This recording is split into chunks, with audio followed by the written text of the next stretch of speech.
Am I live? That's probably the first question to ask.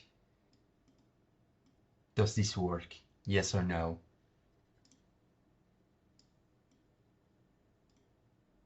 Does it? I think so.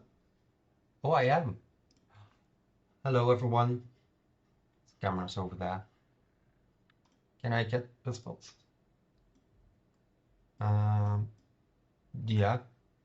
Wait, where's stream? Oh, is my stream chat working yet? I don't know. It is a William. Okay, I see people responding. Now I just need to make sure that the stream chat thing works.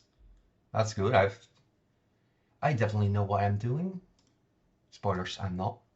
Am I receiving input?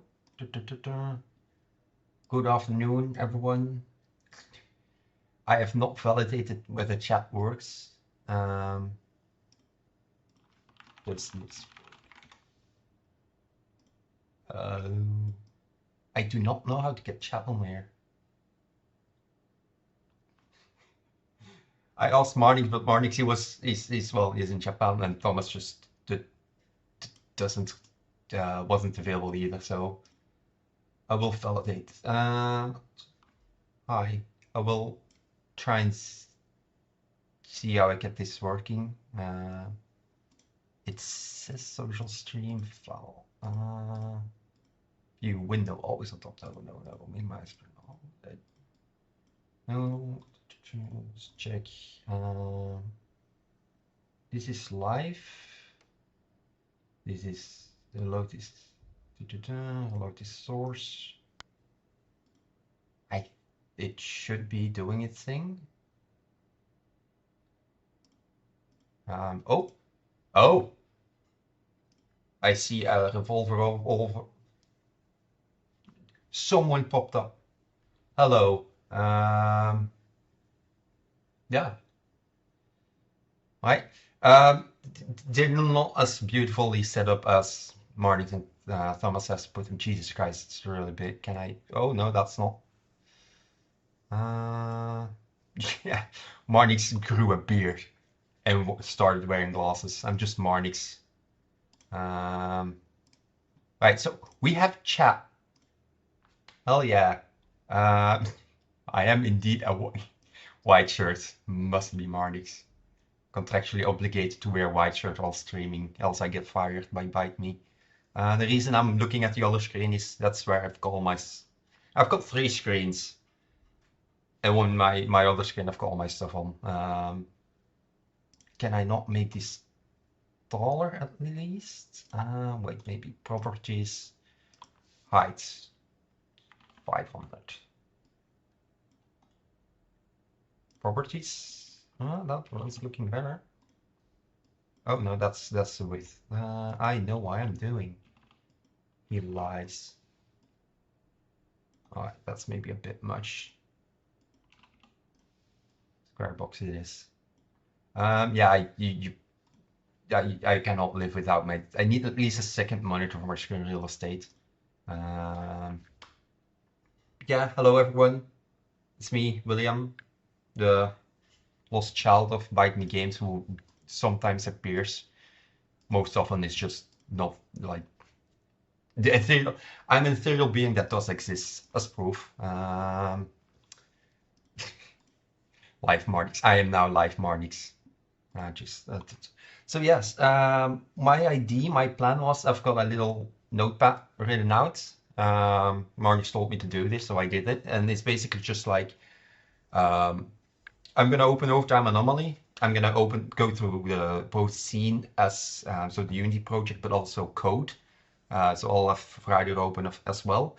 And basically, if anyone has questions, if anyone has, well, both questions or remarks regarding Overtime Anomaly, any other game, Bite Me Games, myself, Marnix, live, gaming, I don't know.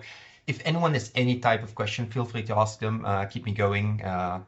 Interaction, I'll interact back, and then it's a bit more, it'll be more fun than me just like, oh, I wrote this line of code. Yeah. Oh, everyone liked the stream. Apparently that's the thing. Thank you. Alessandro is just going to be backseating the stream, at least thank you. Please do, because I have no idea what I'm doing. What is a question? Let us ask ourselves this philosophical question. Oh no, now that's a paradox. It's a philosophical question, but what is a question? So how do we then define it? Let's not go into that. So my ideas, I basically listed down the big things in overtime anomaly. Then I'm like, oh yeah, that's something I did. Um, and then I'll be going through that and then probably get distracted because that's how I am. I just we'll see where I get to. Depending on how long this takes, it might just stay with overtime anomaly, and then I'll have to come back for another stream where I go to Kyoto anomaly. And the other thing I also eventually want to show or like walk through is our Swiss code, our custom asset tool, custom tooling, basically reusable scripts divided into packages that are split across, and we can just reuse, basically. So with that, I think I can get going. There's not really any desktop audio, so normally I lowered the audio, but there shouldn't be too much volume. But yeah, I'll grab the project with me here. I need to make sure I keep the chat open. Though I can see your lovely questions if you have any.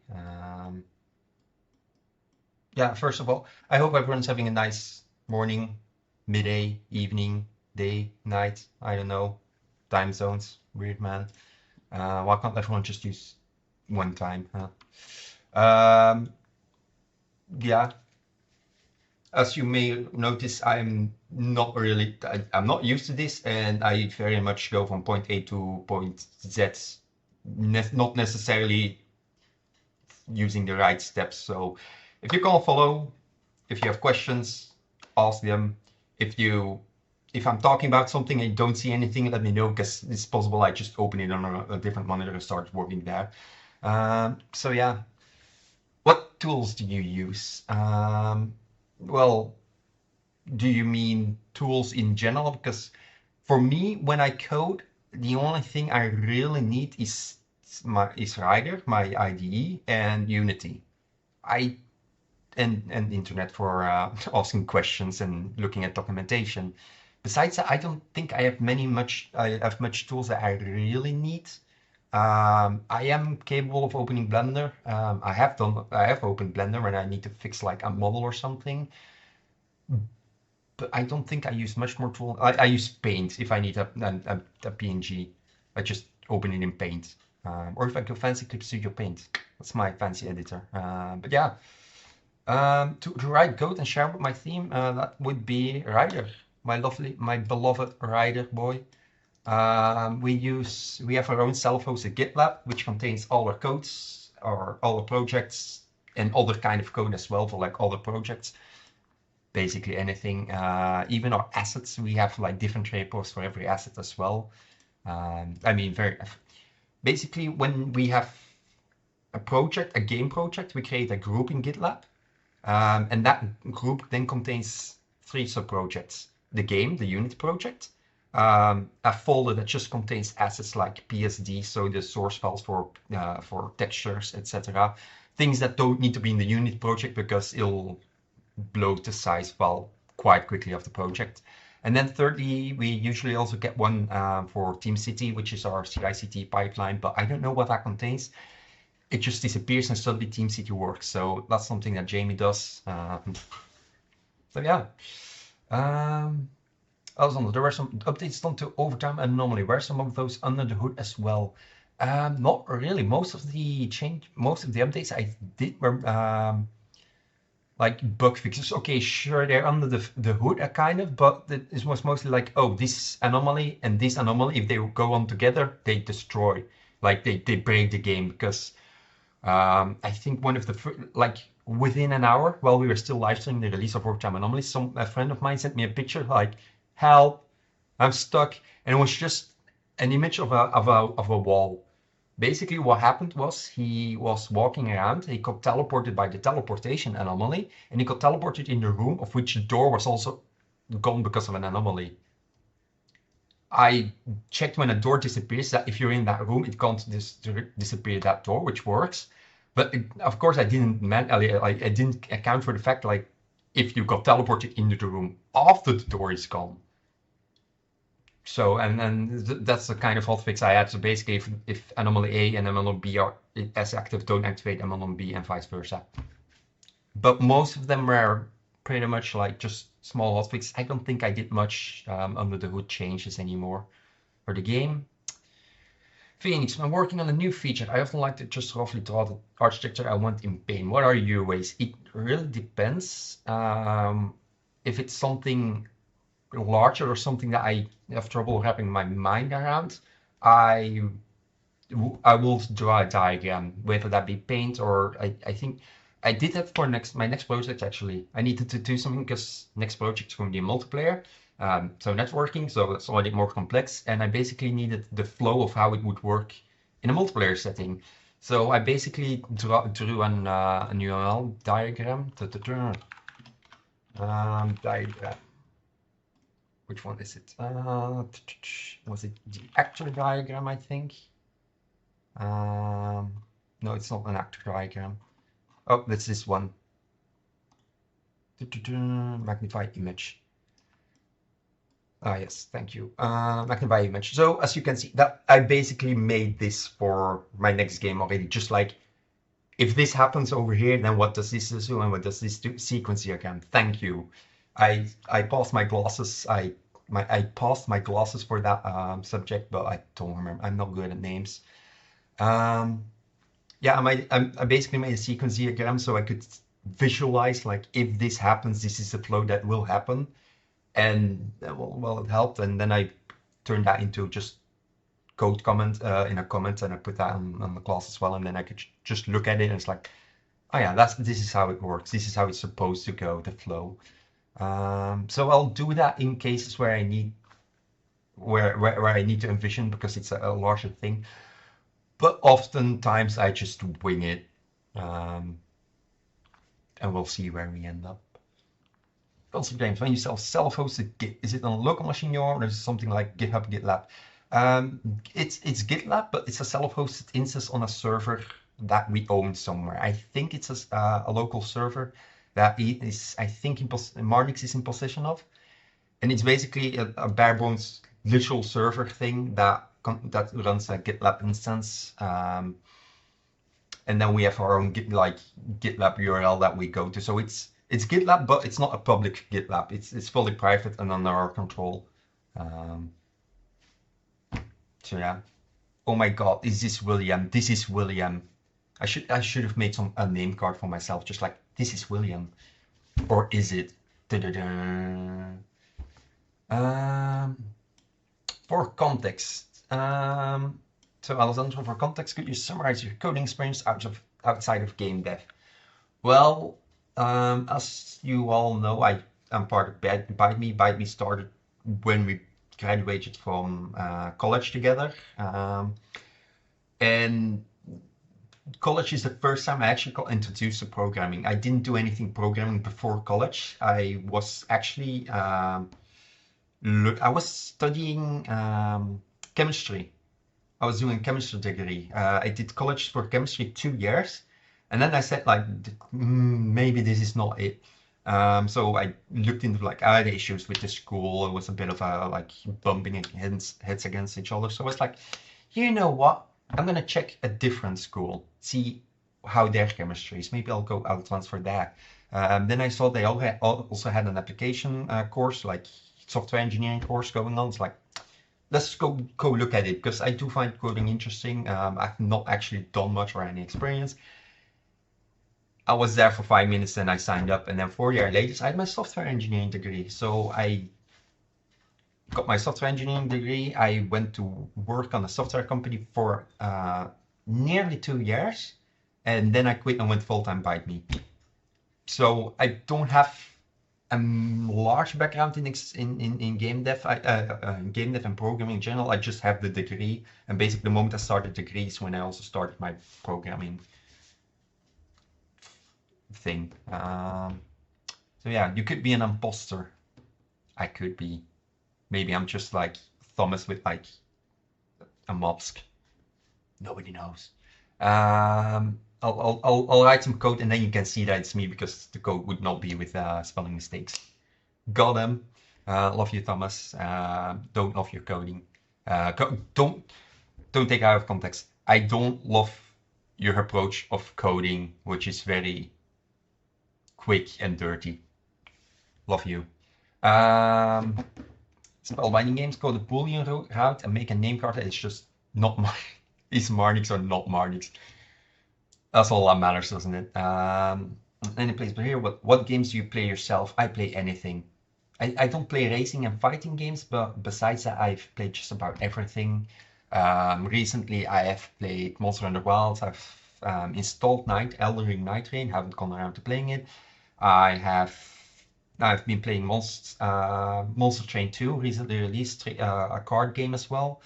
I play Minecraft on and off like every year or two. I just like, I want to play Minecraft, start playing Minecraft like for a month and then I stop playing it again.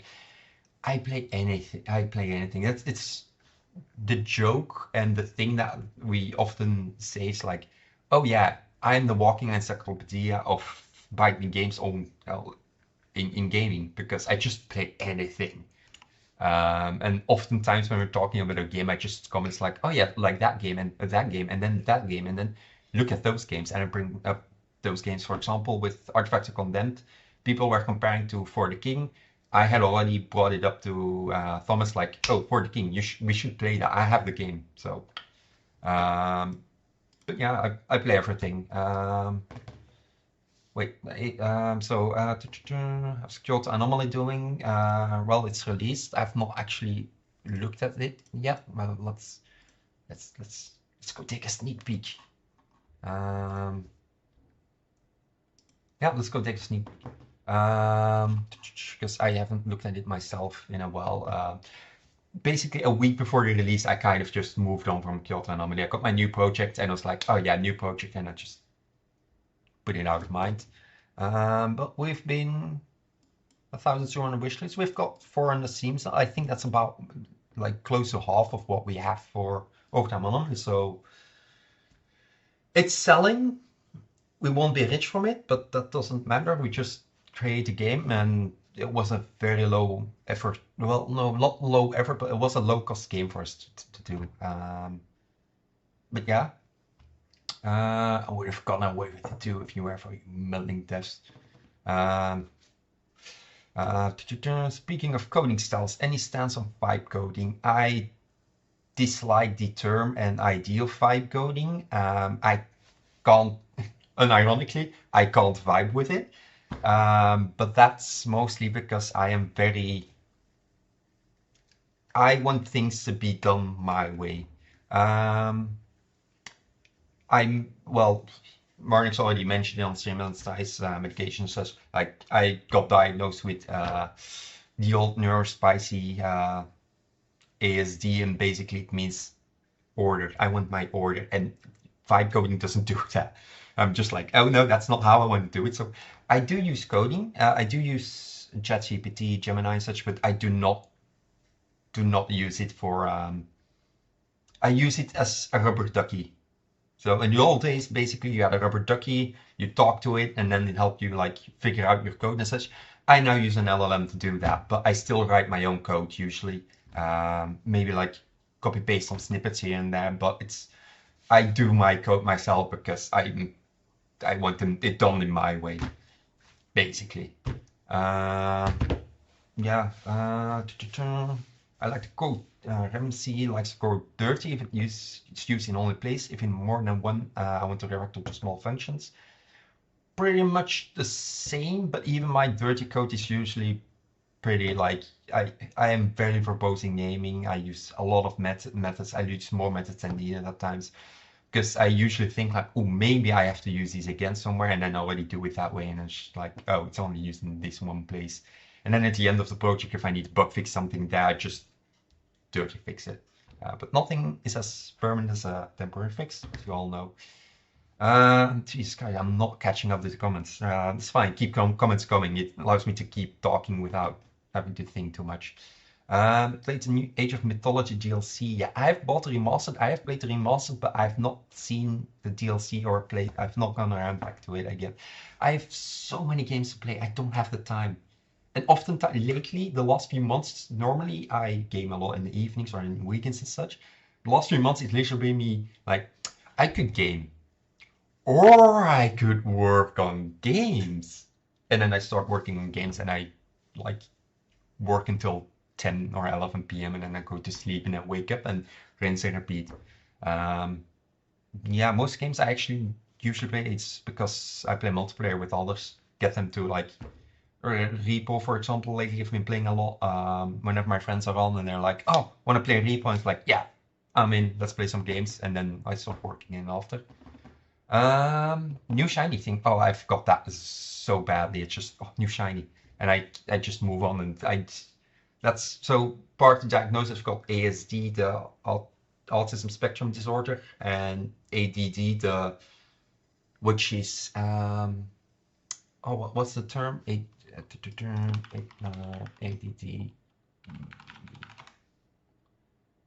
attention deficit disorder. I don't have hyperactivity, but I do have yeah, I've got that, which explains a lot when looking back on it. I only got the diagnosis December last year, and then looking back on my entire school life, my school career, it's just like, yeah, this explains a lot. And just me talking with my parents, my mother, like, yeah, that actually explains a lot. I don't know why we never noticed. Well, I know why we never noticed, but it's basically it, being neurospicy is a family. It's a family trait of ours. I'm not gonna go for it much further than, but basically I went below radar because it's just normal for our family. Um, but yeah, yo, it's William, Rowan, Anthony. It's William. Yes, it's me. Who would have guessed? Um, well, probably anyone that read the announcement. How's it feeling being the most technical member of Bite Me? I don't know if I'm the most technical, but I think I'm pretty much up there because I like I think I've got one over over Thomas. I can do shaders, like I can look at shaders and somewhat figure them out. And I have actually written or rewritten a part of the rendering pipeline in Unity for overtime anomaly. I didn't use it in the end because it didn't really give me the performance I expected or hoped from it. But I did a lot. I did manage to implement shadow caching in the URP rendering pipeline. We did, and yeah, we didn't use it, but I spent like I had to do this. I got it working. It's like, yeah, it works. It doesn't do what I want. Okay, I dropped it and didn't care about it anymore, but I managed to do it. Yeah. So yeah. Oh God, I'm not catching. Phoenix, the only vibe coding I will accept is listening to funk and doing late nighters. I have no idea what that means. You do you. Not to say again, also, like if people do vibe coding, I don't care. Marnix does vibe coding for like some websites and projects and proof of concepts and such. I don't care. I just don't like doing it myself because I am very. I asked him to make a vibe coded site for me because I couldn't vibe code it myself. Because I, I basically have more trouble vibe coding a project than I would be able to do it myself. But I also couldn't be bothered to look into TypeScript and like Node.js and such. So I just asked him to do it to me.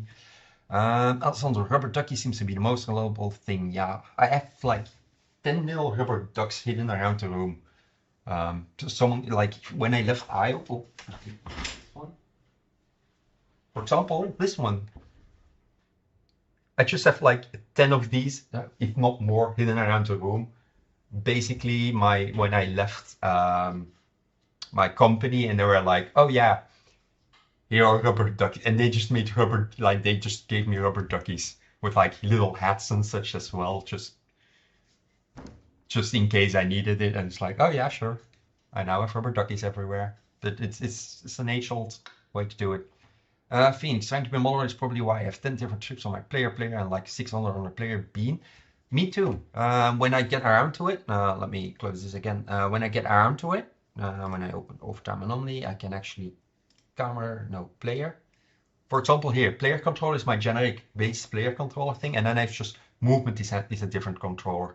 Interaction is a different controller. The desk is a different controller. Desk being like standing up and sitting down. It's basically I try to split up. When the class becomes larger than 100, 200 lines, I'm like, maybe I should split this up. And sometimes I just split things up because I think like they should be split. It depends. Also, really depends on my mood. Sometimes I just make one goal class. I don't have a strict. Weirdly enough, I'm like, oh, everything needs to be consistent, and then I sometimes just do different things. Um, same boat. Yeah, constant gaming, dyspraxic, and my phone is neurodivergent seems rigid. That's pretty much it. I'm not going to keep going on to autism, that kind of thing. I just know I'm on the spectrum. If people should be more aware of it, and it changes things, but it's not an excuse. So if people is like, oh yeah, well sorry, I'm being inconsiderate, but that's because I'm autistic, and I'm like, no, that's not a reason. It's no, it's a reason. It's not an excuse. But I'm not going to keep going on to the autism thing unless people have specific questions about it. But yeah, it's as far as I know, it's pretty much it's genetically related, slightly genetically related. ADD been hitting me hard for the past few days, doing a lot of research, less coding, stripping me out. Well, yeah, I just for example, yesterday I was dog sitting actually, because I have friends that went to that had to go somewhere. They have two dogs, and it's like, oh, what do we do with them? Because they can't bring them along. And I'm just like, I'll come over. I'll pay dog sitting. No, they asked me, but like, oh, sure, love the dogs. I was like, I'm gonna take my laptop along, gonna work on them. There were two Russell Terriers, I think. So like hunting dogs breeds, but love it. And basically they like, oh yeah, I'm gonna take my laptop and gonna work a bit there, and it's like, oh, I'm gonna do things, and I I thought that I used Gemini for rubber ducking, and I was like, oh yeah, this is how I'm going to do the new input asset package for Swiss code when I get around to it, and then for the rest of the day I just laid on the couch petting dogs and just doing nothing. And I was that was basically my last 2 days. I actually managed to work again today. So yeah, no matter Alessandro. No matter what, William is in top three of Bite Me games. I am. Yeah. Technically, we are with four in Bite Me games, but Jamie is not. Jamie is a member, but at this point, he's more of an honorary member, and he manages like the CI/CD, GitLab, does all of those things. I don't think he didn't he didn't touch games like a Pizza Time. He only touched Forge Industry actually. I think that's the only game he touched. So yeah, a rare W William stream. Yeah, you should spend less time for comments so you can get to more of us. We barely get to talk to you. I'm sorry, I'm very bad of like, I need to read anything and talk anything, but I am willing to keep this stream going as long as I need to. So I don't have anything planned. I've got a bottle of water. I can get more water. I can keep going. I want to keep going. We'll see. I hope to at least get through overtime anomaly today, but I am here. This is one of the few times you've got me alone. Now's all the time. Now's the moment to ask all the juicy details about me and Bite Me Games and what happens in those bets after the stream ends. I guess maybe I don't know. I don't know that actually. Don't ask about that. To use cursor, I do not. I have installed it one time. I opened it and then I closed it and then I reinstalled my computer and I never actually gone around to doing it. So I don't know cursor. But I like Rider. I'm a Rider fanboy. I wish they sponsored this. They don't, but I like Rider. It works for me. We got to use it in class in our college degree, and it stuck with me ever since. Yeah. Ducky, I just assumed you had a 3D print of Marnix head on a rubber duck. I have a 3D printer. I could print that. I'll ask Marnix if he can scan his face for me. So yeah, would you like more Marnix or Thomas? Ooh, now you're asking. Can I pick Jamie? Just so that I don't have to choose between those two. No, the thing is, I the last two projects I did was Overtime Anomaly and Kyoto Anomaly, and both of them I worked together with Marnix. I haven't actually worked together with Thomas closely at all. The closest co-working we do is basically Thomas going, I want this in the in Swiss code, and then I do that. So yeah, we do core. We have a core still where we talk, and like we have a one-on-one weekly. We talk. And most of the time it's me just showcasing. Oh yeah, but I made this in Swiss code. I added this. We don't really work together as much, so it's hard for me to say like, oh yeah, I work better and more with Marnix. That's going to be my answer. So yeah, technical walkthrough, any place material. Are you going to do a technical walkthrough? The idea is yes. I'll get to that when I when I got through the questions. But the idea is I've got like a little notepad thingy of like, oh, what do I want to talk? I just went through the project, like, what do I want to talk about in Overtime Anomaly? I thought like, oh yeah, I'm gonna do Overtime Anomaly, Kyoto Anomaly, and Swiss code. I'm at this point, I think it's more likely going to be just Overtime Anomaly. But I'm going to be going through this Unity project and the code base and swapping between them and showcasing like what makes Overtime Anomaly work. It's as close as to the source code of Overtime Anomaly as you're going to get. Unless you decompile it, then you're probably going to get closer, but hey, that's besides the point. So yeah, favorite One Piece characters. Ooh, Yamato. Can leave it at that. When she appeared, so like the new waifu. Yeah. Are you going to be working on Steel Clubbing Simulator? Not yet. Unironically, I shouldn't start a sentence and then take it. Well, unironically, I did say to Marnix like, when we have more assets and such, one day I just want to be there on the like following the stream, and when one of those silly topics comes up again, I just want to create a project so that by the end of the stream, we just have like a bare bones project for that up and running, which is why I'm working on Swiss code. But yeah, I did think we did think about it. We played with it a bit more, but like I think Marnix wrote like an entire thing on it. It was like, oh yeah, and then you do this, and then this, and this, and this, and this. We have a Discord channel in our private server. It's just bit of ideas, and we just drop the random shit in there when we're like, that's a good idea, and like maybe not a good idea, but it's like this is an idea, and then it lives there until we get around to it. Yeah, Rocket Ship Rodeo, how much you use globals? We don't really use global. We use singletons. It's one of the first few topics I'm gonna bring up. Basically, we use singletons. Lately, I've also updated in Kyoto Anomaly. We use a new event Swiss code, and that uses an updated event system as well. So we also work with event. Basically, singletons and events. I use both of them. I try to use events more, but it's so easy to make things singletons, and I think I've got like 26 singletons. Some are persistent across scenes, so like video settings and those kind of things, and some of them are limited to like the one scene that they live in. I use singletons as well. It's people say singletons are bad, but they have their place. That's my motto. I've used it a lot in the Discord channel when people ask questions like this or this, is this better? And it's just like, it depends. Just, yeah, like nothing is horrendous to use.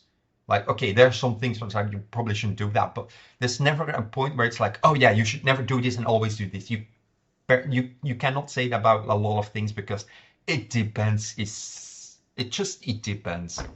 Marnix looks different. Well, yeah, he grew a beard and started wearing glasses. He's yeah. I'm Marnix. Hey, go gym or something. Um, yeah. Um, Which has been the favorite of games you've released, and which was your favorite of the ones you abandoned? The favorite ones I abandoned. Oh boy. The favorite ones I have released is, I think, Overtime Anomaly, because Kyoto Anomaly is a lot simpler, and is also I managed to reuse a lot of code from Overtime Anomaly, which good made it easy to quicker to develop and such. But I was not like I was having more fun on Overtime Anomaly because I was developing new things, whereas Kyoto Anomaly was a lot of reusing. The good side was I was allowed to work on Swiss code on the side as well, or soft drawing. So yeah. So yeah, indeed, I did see it as well. Like I went through the live stream from Thomas Brush, and they did indeed talk about like singletons as well, both global and local. And it's pretty much the same thing. If it's a global singleton, we use don't destroy unload. If it's a local one, it doesn't use don't destroy unload, and then it just gets cleaned up when the scene switches. But yeah, like most things in programming, there's good and bad applications. There's one universal rule in programming. There's multiple rules, but there's I want to bring up two. One, everything can in software land, just everything can. Whether you want everything, that's a different matter. And two is I don't remember what I want to say with two. Um, yeah, that's just how my brain goes. It's just like, oh yeah, I wanted to, I don't know anymore where I was going. Uh, yeah. Is there most of the most recommendations are for large teams, I think.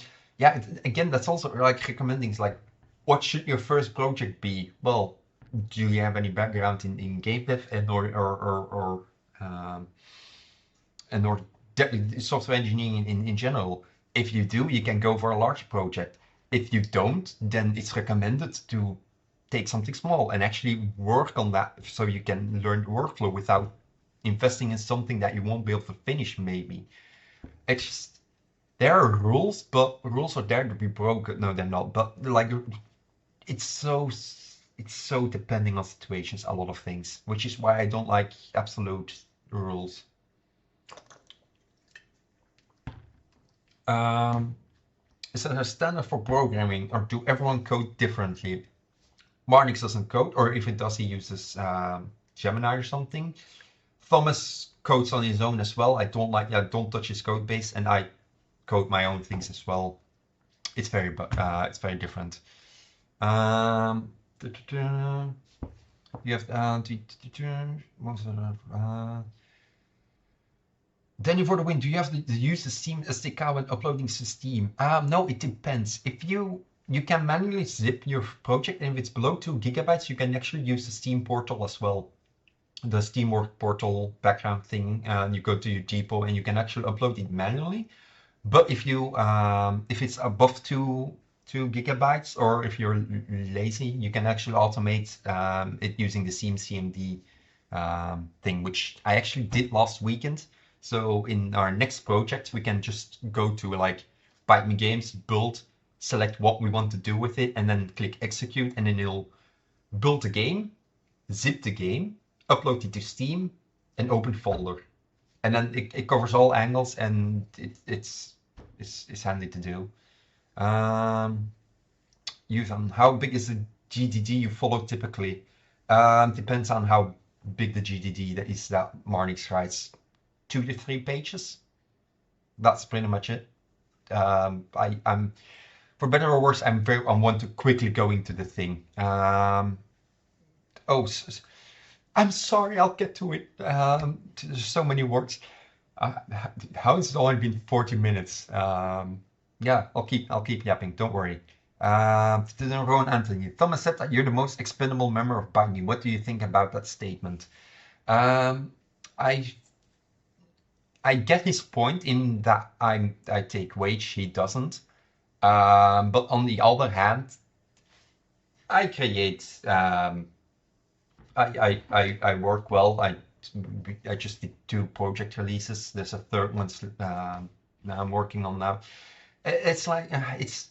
I don't like the question in general because it's a question that's basically like, aha, fight, and it's just it creates tension and aggression without a point. And the reason I'm also looking offsets, I'm gonna move my camera actually over there for a moment because I just keep looking at chat anyway, and then it's like a bit more looking at the chat. Hi. Um, sorry. Ignore Rowan. He's being a Richard. What? Okay. Okay. Spellbang. I think this literally just been a video uploaded finishing a new game. Yeah, I think there was a video slated for release. I don't know what the name is. I can look it up.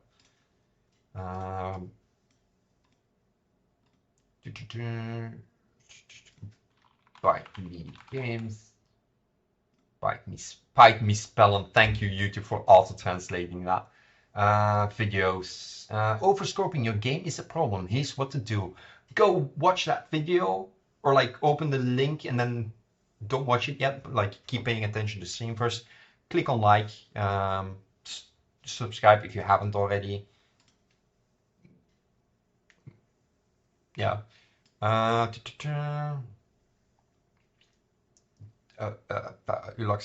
Alexius, you look so stressed, lol. No, that's just my resting face. That's just permanent stress. It's like if you try to get like is stressed, if you do the method is stressed on me, it just always returns true. That's how it is.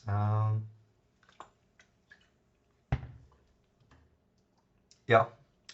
Stephen Guy, after having developed a few games, you tend to pick new projects and allow you to reuse some of your code base, or do you prefer creating something new altogether?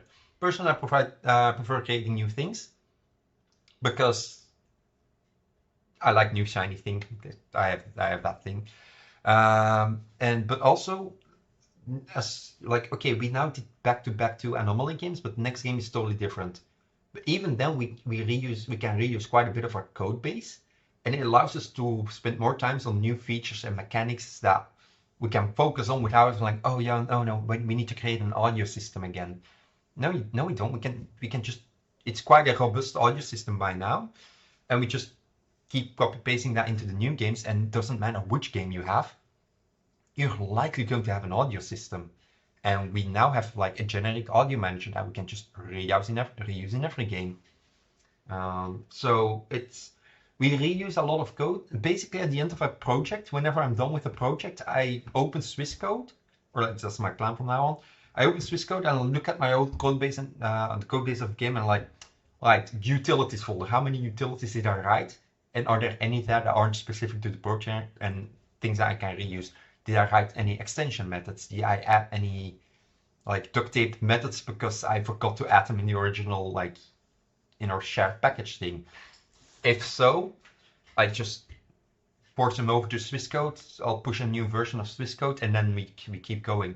That's the idea of why I spend time rebuilding the Swiss code so that we've got like one solid foundation to add all our codes base into once it's tested. Because I do not want to just immediately add things into Swiss code and then test them in game, because I had that with this audio manager where I added in the Swiss code a new one, and then I had to like update it like 5 or 6 times in one day because I forgot something, and it's like, okay, I tested in actual project and it's like, oh, I forgot this again.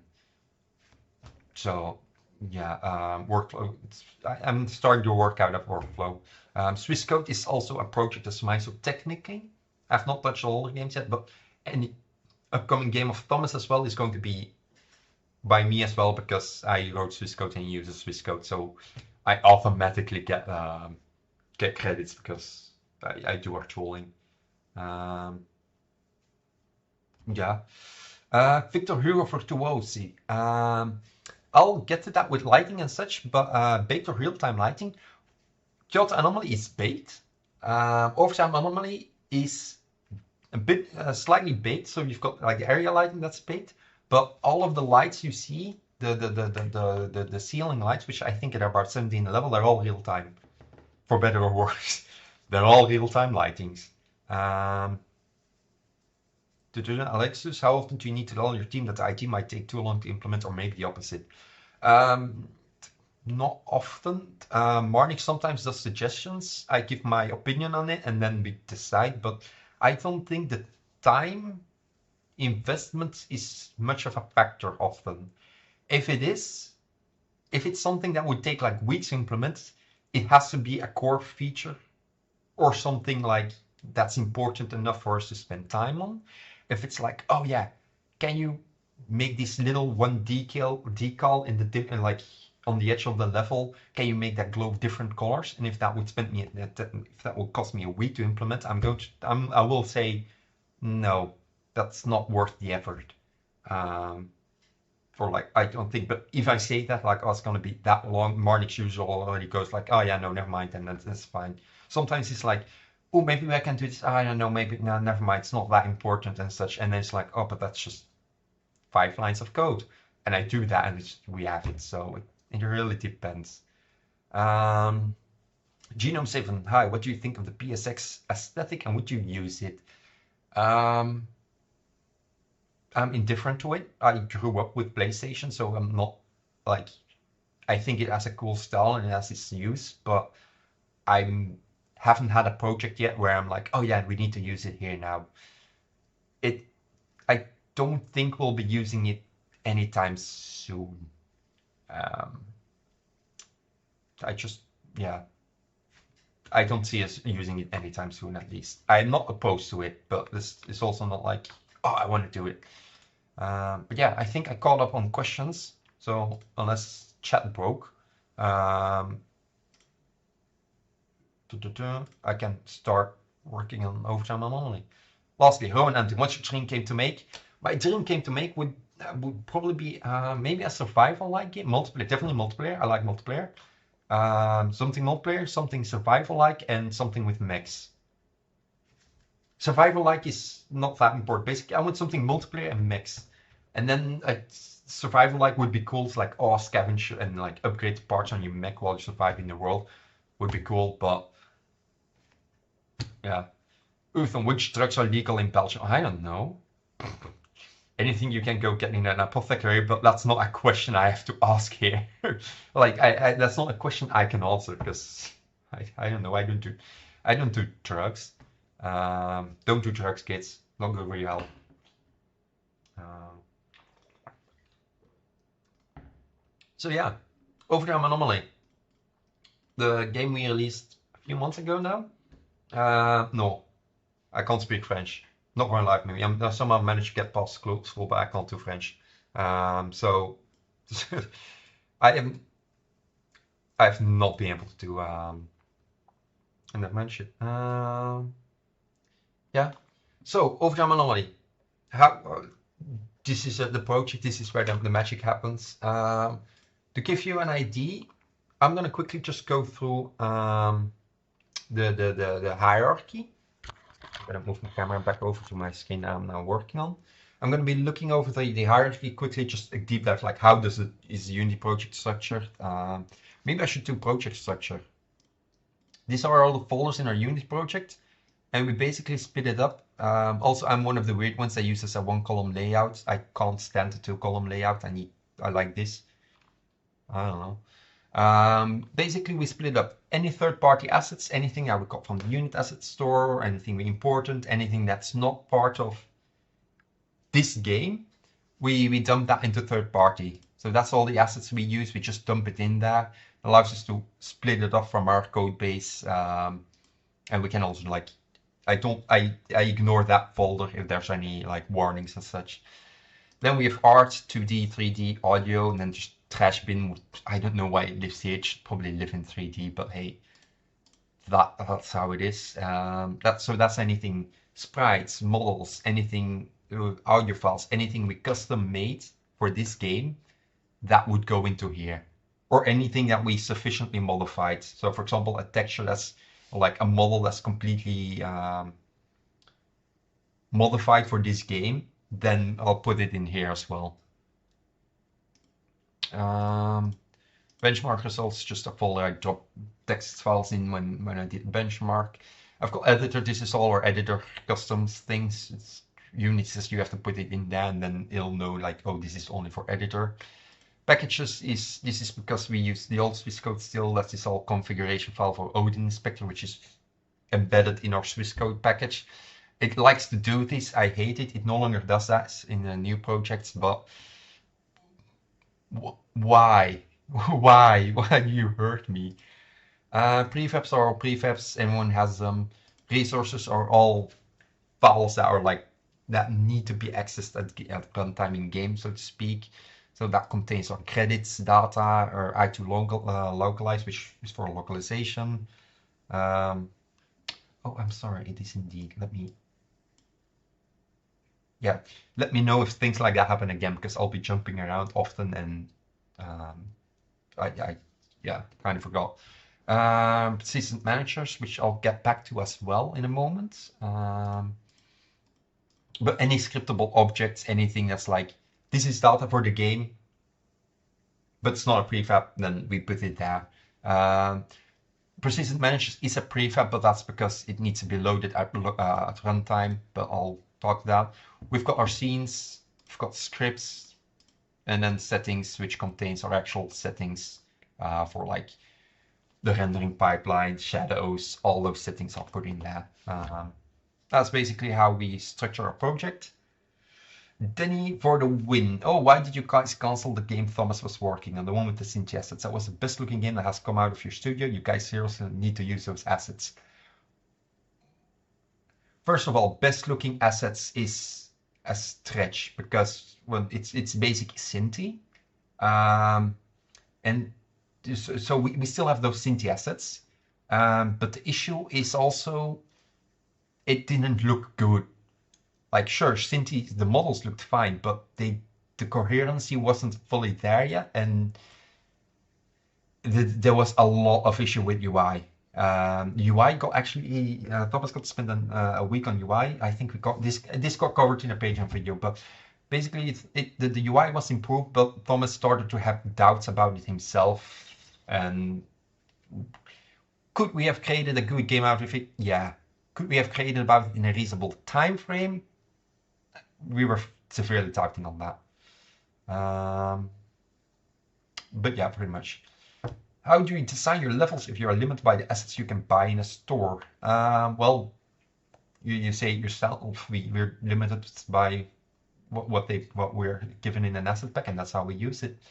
Um, Level design is a question you're better off asking when actual Marnix has returned or like is streaming, because he's the one that he's the one that does level design. I can fill it up, I can move things around, but I don't like give me an empty slate, like a blank canvas to make a level. I cannot do that. I cannot like I stress too much and like I don't know how to start and it's just choice paralysis and I just sit there and nothing happens. So that's why Marnix is level design for me basically. Um, Alexius, whenever you make a game, what is the first thing you implement? Go directly to add gameplay, make some foundational stuff, or something else? It depends on the type of game. Usually, I like to make sure that we've got a test level, which is usually something just from an asset itself. Throw in the camera rig, so anything to do with camera, so camera and Cinemachine basically, and add a player controller and a player model, which may or may not just be a capsule. Throw that in there so that you can walk around and do your thing, and that's the first thing I do so that you can get around and get the feel. And then when we add mechanics or actual things and such, you immediately have the gameplay feel of that as well, and not just like this is how it'll look if we ever add it into the game. Like no, I wanted to see immediately in the game. That's how I approach it at least. And Genome 7 ever hired freelancers for custom models? No. Well, no, not yet. We do want to do that when we have money for it. If we really like, oh, we have hired freelancers for custom things. So, for example, in Kyoto Anomaly, we have voice acting. Japanese voice acting is someone we paid for it. We do that when it's core and important, but we can't do that for a lot of things yet because it costs money. And first of all, we need to become millionaires first. That's the idea. Next game, likely. So yeah, that's project structure, game structure, boss menu. I've got the managers. These managers are local managers. So whenever the scene changes, these are all gone. They're reset. So and when the scene gets loaded again, it'll like reinitialize. So we don't have to worry about like, oh, but static and then like persist. No, It's a singleton, but it's an instant singleton. Um, so um, those live over here. UI cameras, which I'll get back to. It's basically all the special monitors. So these ones, like the ones that are interactable and things going on them. Each of them is a UI canvas with their own camera that renders that specific canvas to a texture, and that texture then gets put on the monitors. I'll deep dive into that later. Camera rig, which is the one that usually I, if not copy paste, at least look at in the next project. Basically, it contains everything to do with camera and overlays. So, for example, the little dot in the middle, the crosshair in the middle of your screen is an overlay, so it's part of the camera rig that handles it. The player is the player model and the player controller stuff, which if I look at my boy, this is you. It's just a cube, it's a capsule. We don't have a model for the player because, again, you don't see yourself, so why bother? So it's just a capsule, but then we had something visual at least. The Anomaly manager lives outside of manager because he was that important. He got his own prefab, contains all the anomalies. Then you've got the level structure, which is just every room and the hallways then is like its own game object, and in that is then like everything is then split off, like all the floors are together, the walls are together, doors are together, roof glass, etc. And anything related to anomalies also there. That's why I like, basically when I got the level, when I started on this, I added this structure and I basically told Marnix, okay, make a level, do this. Just make sure you do this, and then I'm happy. Because else, if it's like one, if you open this and just all the prefabs and models, I'll be sad. So he did that. Then the secret level, which is up there. That's how we structure, that's how built Anomaly structured the game. So that's how it works. Thanks for coming. No. I'll now be looking more at code and the way I actually implemented things. Do you use ChatGPT? Alexis, do you use ChatGPT Go Faster? Prototypes on main body? I use it for prototyping, mostly rubber ducking actually. Like ChatGPT or Gemini, I use this like, oh, I want to do this, but it's a big thing. I'm going to just ask, if it's something big, I'll ask Gemini, like, how would I approach it and such, and then we'll figure it out from that. If it's something like, oh, I need to do something if a certain file gets changed, ChatGPT, how does that work? Because I know you can do it, but I can also look it in documentation, but by the time I found it in all documentation, it's ChatGPT is quicker on searching documentation, so that's what I do for them. Persistent managers. So the issue I had was there are some managers that need to exist for the game to run. What I mean with those is, those are, for example, the audio manager. It's that plays all our audio managers, all of it. What the fuck? Where is Marnix? He's gone. I've replaced him. I'm now new Marnix. Look, I've got a white shirt. So you've got audio manager, build feature managers, something for CI/CD, input, loading screens, Steam. All of them are managers that need to be that need to exist for the game to work. Now the issue is, I could put them in the main menu, and then when I start the main menu, oh yeah, they're initialized. Okay, I can start the game. It works. The issue is, when I start the game, as long as you do a batch stream. Wait, what? Sorry. For say that we are okay with you, YouTube, as long as you do a batch stream. I mean, sure. Sure. Someday I'll just grab my laptop and lay down in bed.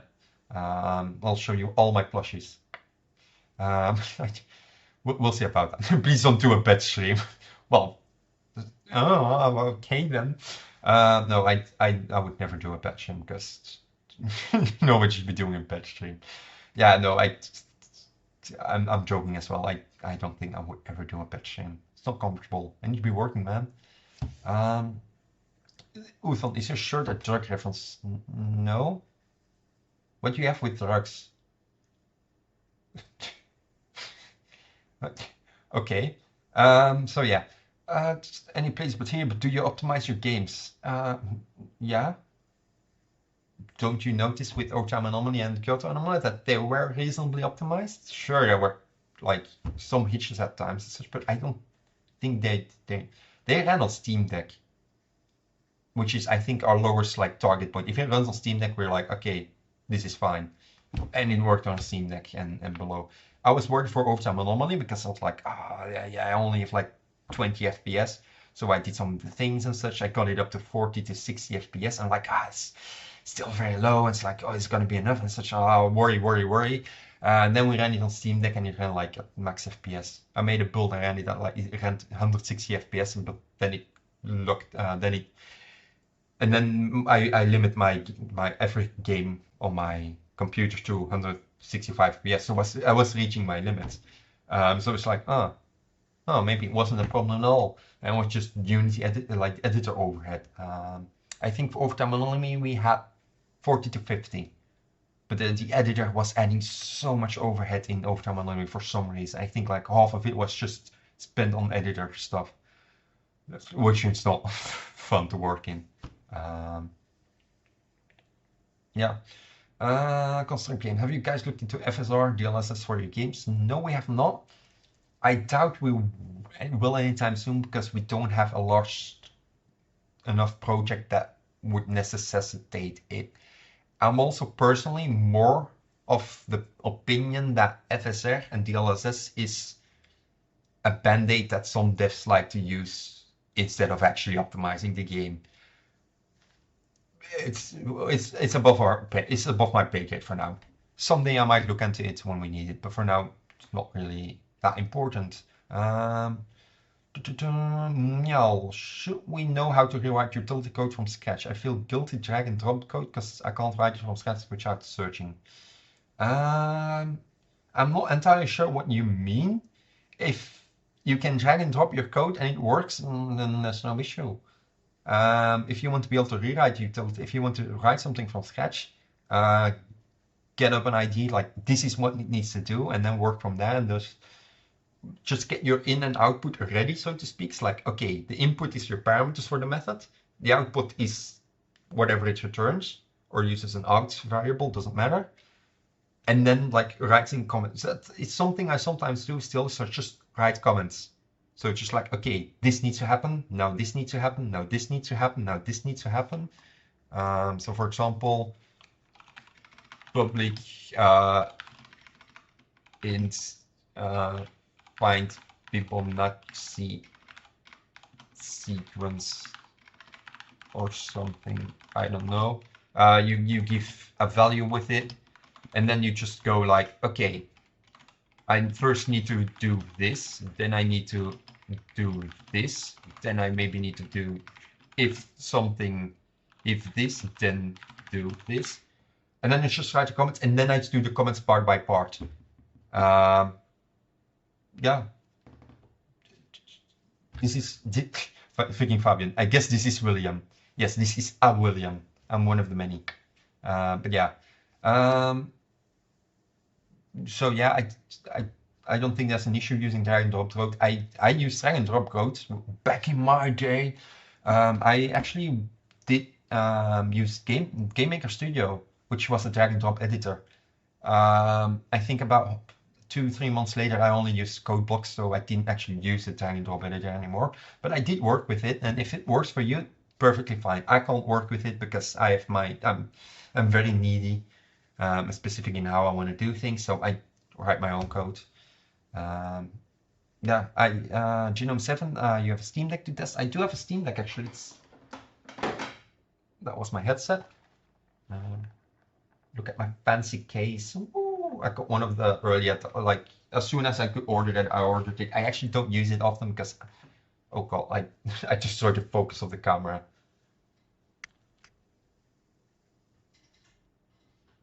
I am now blurry William.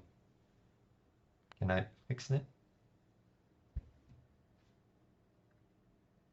Oh, we're back. Sorry, distraction. But I don't actually use my Steam Deck often because I don't go out often, so usually I'm at home and I'm like, I could use a Steam Deck or I could use my massive computer rig. That it's just a lot more comfortable. I'm also not much of a console gamer, so I don't work like I've got a console again, Xbox custom color scheme because I could even as my nickname on it. Woo! Um, okay, we're not blurry. I didn't think about it. So I do have console to test, controller to test things. I'm not much of a console gamer. I like my keyboard and mouse. Why would I play on Steam Deck if I can play on my computer? So yeah. Poseidon, use dots or at least burst compiler. They will make your game 100 times faster. Yes, but no. Here we are again. It depends. Burst and dots and burst compiler have the drawbacks of they make code a lot. They make code a lot different. So it's not like, oh, just slap an attribute on it and it's faster. No, it's not, because you need to have design principles to make your code in that way. And it's not like, unless your game needs it, it's sometimes not worth it. And so far, it has not been worth it. I do want to use dots. I do want to learn it, the entire ECS, like entity component system and such. But I haven't had the time and the project to do it yet. Next project won't be it, but I do definitely want to try a dots stack project, especially before I start on Forge Industry 2. Because the idea is eventually someday to make Forge Industry 2. But I already said, like, if I'm going to do that, I need to have dots. Like, I want to do that in dots because there's going to be a lot of workers walking around. There's going to be a lot of different buildings doing things. And that needs to be done through dots to have, like, an optimal thing. Because, well, Forge Industry 1 should have been done in dots. But we had no idea what that was back then. But yeah. But again, jobs and the job system and multi-threading, sure, but again, that's overhead. For example, job system, like if you want to burst compile, you can't use any references, or not, maybe references is, I don't know the full thing, but you have to use like native collections and such. So it's not like, oh, just slap the burst compile on it. No, because if your code is using a list, for example, that won't work. So it's, again, not as easy as just throw it on that. I agree, if you can do it, it is a better performance, but it's not always as easy and also not always as worth it. Like, I don't think it's worth it to do it in overtime anomaly. I have, like, for example, I would have been better for like using a unit task and do some things asynchronous, but it's not. I don't think it would have benefited overtime anomaly except make the code base much more complex. So yeah. Verzeiden. Last thing about the dots, they are very simple, by the way. I came from C background. Well, yeah, if you come from a C background, of course it's going to be easy because it's using a lot more like memory things. So they are very simple for you, but that does not mean they are very simple to use, which is the issue. I know how it works. We use burst compile in Forge Industry, for example. Actually, no, I don't think I ever added the burst decompile back for the pathfinding. But again, it's like, is it worth it? And oftentimes it is not. So I'm not going to spend time and effort doing that yet. You can stop with the drugs. Like, really? It's no. Yeah. You should get a microphone. Sound is not clear. Is it? It's not clear enough? It should be using my webcam, so I don't know whether I was mumbling or the sound quality is just not good enough. Is it worth getting the cheapest Steam Deck offer? If you can, I think it's good because then you can test it whether it works on Steam Deck, and that immediately checks whether it's Proton compatible, and then you can just push it to well, then you can like say, oh look, our game works on Steam Deck, and it does. It is a selling point. Is it the best selling marketing point? No, but it's a selling point. So yeah. Oh yeah. The real world speed up in an actual game is questionable. Fast, do you mean? The real world speed up in an actual game is questionable. Fast. If you're talking about dots, it does work, but it depends on the type of game. If you have like hundreds of entities, actors working, then dots would help because you manage to like do more asynchronously and like burst compile it and becomes more efficient. But if you only have like 10 or 15 game objects doing things every update, it's just not, it's going to be negligible. So Benny Belanger, indeed, performance was only one NFR. Maintainability and accessibility should be considered too. Correct. That's pretty much it. And I know you can do like mono behaviors and ECS stack like together in the same project, but again, that's like just not worth it. Game board games. Another topic to discuss if you're looking for one would be how to obfuscate your Unix game message so your game doesn't get stolen. Well, we're not the target audience for that. We don't do that ourselves because the amount of effort that would go into obfuscating your code, as far as I know, is not worth the amount of effort that goes, not the amount of results you get from it. People will reverse engineer most things anyway. If like game doesn't get stolen, when you have already released a game, the game is already harder to get stolen because you've already just released it. Even then, like even if they don't have access to the code, they'll just make it from scratch and like do it their own half-assed way. My opinion is just like I don't care enough to obfuscate my code. Real devs die before they finish a game. Joke's on you, I've already made 3 games. Fortunously, which let's not talk about that too much because it was a good first project, not a good commercial product. But now with Overtime Anomaly and Kyoto Anomaly, 2 games released, very little bugs. Kyoto Anomaly, for example, had only one bug thing where basically you got the achievement for all the anomalies with like one anomaly because that was an edge case, so I quickly added 1 line of code for that. Besides that, no bug report so far. So I'm pretty proud of Kyoto Anomaly for how polished and finished it is. Genome 7, there's third-party assets for obfuscation on Unity Store, but is it worth it? I don't know. I've not looked into it. We don't really mind too much. It's something we are not paying attention to, at least. Non-functional requirements. Oh, yeah, okay. So that's what NFR means, non-functional requirement, which indeed maintainability, very important. It doesn't matter if your game is maintainable or not to the user, except when there are bugs. And then you kind of want to be able to maintain your project easier.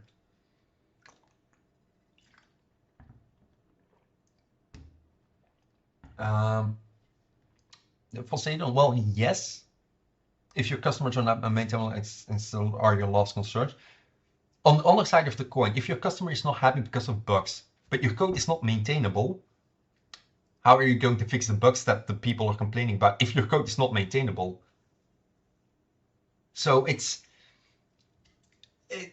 not a list, it's a Venn diagram of like what is important and things overlap, and you can't just order it in one way because there's so many dependencies.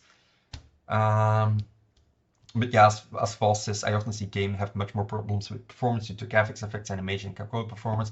That's often the case. Often it's like, I think the recent Overtime Anomaly has the most performance cost in Overtime Anomaly are lights. And it doesn't matter if we use dots or ECS or burst compile. It wouldn't do anything for the lighting, and the lighting is the one that is costing the performance. So yeah. Game board games due to dev time for your Anomaly games is amazing. Wish I could make a game that fast. Thank you. Do know that if you want to take the time for an Anomaly game, you should look at Overtime Anomalies, because Kyoto Anomaly was also used a lot of code base from this, but on the other hand was also mechanically simpler than Overtime Anomaly, I guess. But yeah, thank you regardless. I'm getting blurry again. So yeah, so I was getting to something. So yeah, persistent manager. So these managers, I need all of these in my game. So if I press play game, the game wouldn't work because my input manager isn't registered. So I would always have to start up through the main menu, which, by the way, we have a handy plugin for this. But basically, you can select which scene. So, for example, main menu. And now whenever we click that button, not the play button, but this extra olive play button, it will launch the main menu scene as if you've started the game from the main menu, which is very handy because then it allows us to like, oh, I work in a scene and then I can just open the like start the game from the beginning without having to. Can my blurring camera come back? No, okay, I'm blurry.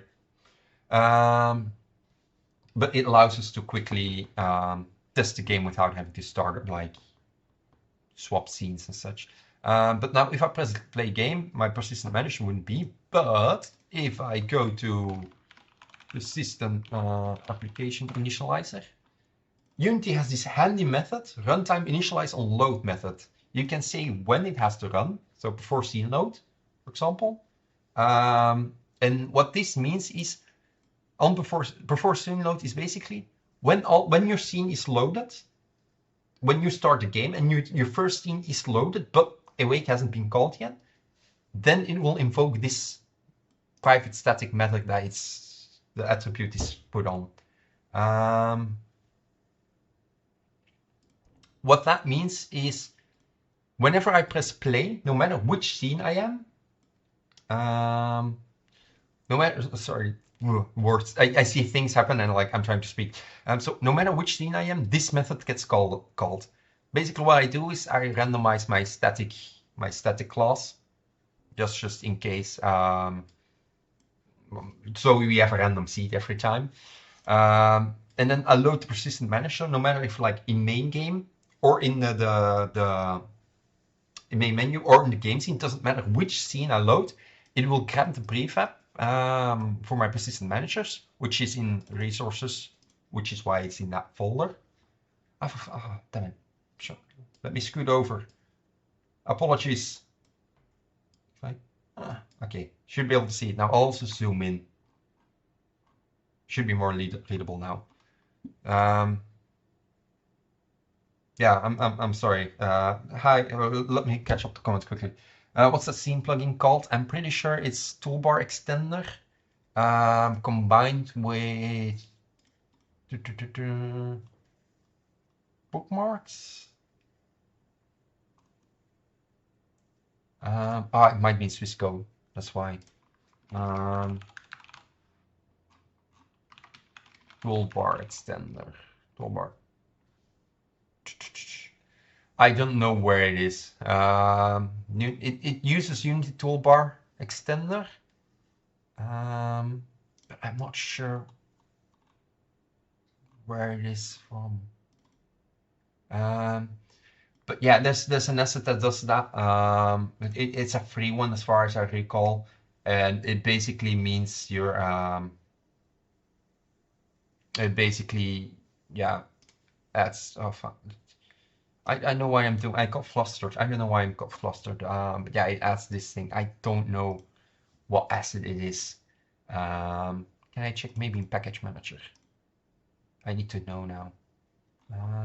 Toolbar extender dependencies used by none. Maybe Swiss code does it. It's gonna be in Swiss code. I can check quickly. I need to know. I can't leave things hanging, for better or worse. Core, Swiss code, assets, Swiss code, plugins, no, runtime, no, editor. Custom play buttons. I think it's custom play buttons. Unity custom play buttons. Yeah, it's this one. So it's a free GitHub project. Basically, it adds like you can also bookmark things. We never use a bookmark, so I removed that from the next project because it's useless. But yeah, it allows you. It creates those extra buttons, and it's so handy. I needed that. I basically told Thomas I needed this, and then he eventually added it in like for Forge Industry even. So now we have that. I can really recommend it. So yeah, sorry, I'll try to get back on track. Hey William, nice to catch your stream. Hope you're having fun. Hi, thank you. I hope I'm having fun. I hope people are having fun. I'm just yapping right now. Good now, thank. Centricate, do you feel like you're missing anything to the? I remember that name. To the Unity C Sharp compiler supporting the latest C Sharp, for instance? Yes. Um, the one that I complain the most about is the fact that I can't like the namespace thing. So in later C Sharp, you can say like using like this namespace, and that's just one line, and that defines it for the entire file. But now we still need to have like using namespace and then like indent everything, and it's just like, why? And there's probably all the things I ran into is like, this isn't supported yet. You bet I remember that name, of course. I was talking about things. Oh yeah, overtime anomaly. So runtime. So basically, whenever a scene, the first time a scene gets loaded at the start when you press play, it will run this static method. It will get the prefab with like my persistent managers, all the managers that I need in any scene. They all have don't destroy on load and such. I load it. I instantiate it. I check if there's any cloud data for Steam. I then also set my rich presence as well. And that's that. And now no matter which scene I start, I always have my managers initialized. And I don't have to use a bootstrap scene. I don't have to use like launch a specific scene first. I can just, no matter which scene, it'll be there. And then I have a second one, which is for, because if we launch a game scene directly, some things I need to, it doesn't use the standard flow of like the loading screen thing and such. So basically what I do is, is this a game scene? Get the active scene. If it's a game scene after it's loaded, yeah, then I'll like move the audio listener over. And then like execute an event to let the game know I started. That's how my application initialization goes. You shouldn't use this too much because you probably shouldn't have to do that. But it's a good one to remember, and you likely want to have one in your game just for some cases. What does Steam Cloud Data do? Well, in overtime alone, you have your save file, which is a JSON file. It is called .anomaly, but it's just a JSON file. And what this does is basically when you boot the game, it'll go talk to Steam Cloud. It's like, hey, do you have any Steam? Do you have any save data for me? If so, it'll load that locally, like compare it and load it locally. So this is basically to like for Steam Cloud, your save file. So it's no matter which computer you're on, it's going to be there. Which only the save data, remember, if you do Steam Cloud, don't sync settings. For example, your resolution such, you do not want to sync that to Steam because, well, if you boot it on a different computer with a different resolution, you do not want this resolution of your older system. So yeah, that's my persistent managers and the singleton pattern. Because I've already brought it up, we use singletons. We basically have our base class, a mono singleton, which is a mono behavior. And we use that by, let's say, for example, where is the build feature manager? Sure. What this means is now this is a mono singleton. And that means that no matter where I am in code, I can, for example, if I go to, let's just go to, let's just go, I can't change code here. But let's see, I want to talk to the build feature manager. Okay, I can now just do build feature manager. Why is my autocomplete not doing anything? All right, let's use a different one. Input manager. I'm very prepared. So for example, I want to talk to the input manager, which is, as you can see, a mono singleton. I can now just say .instance, and I now have access to my input manager, and you can use that, for example, flip the clipboard is this press basically this my input manager is a wraparound the Unity input system, and then I can just call this method to see whether the flip clipboard was press that frame.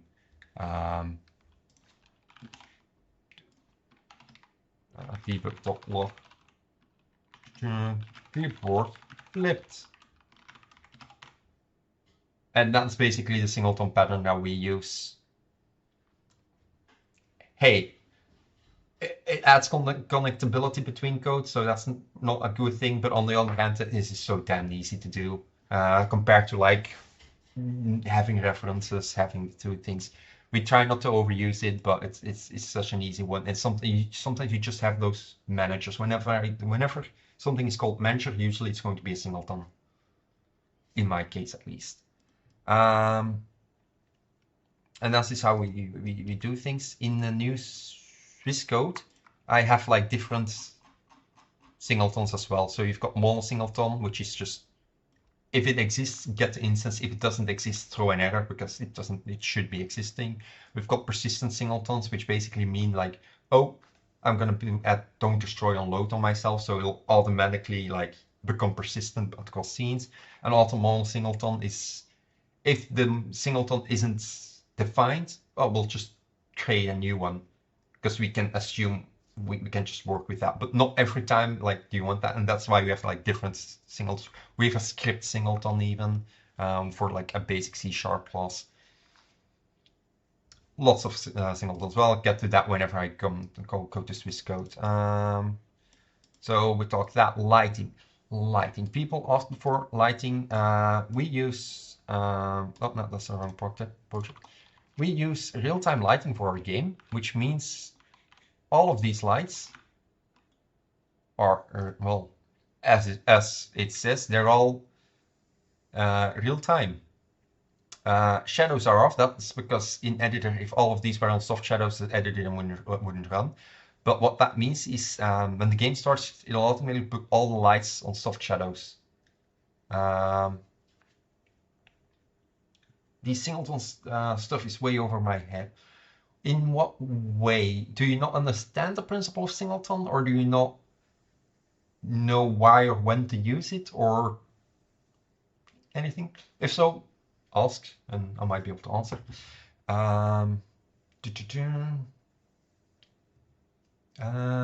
Fast, do you use aces or filmic color space? We use aces. I have no idea what that means, but Marnix basically just opened the settings one day. It's like, oh, this is why shadow, like darkness didn't really look dark and such. Like I put it on aces, now it works. I'm like, oh yeah, great.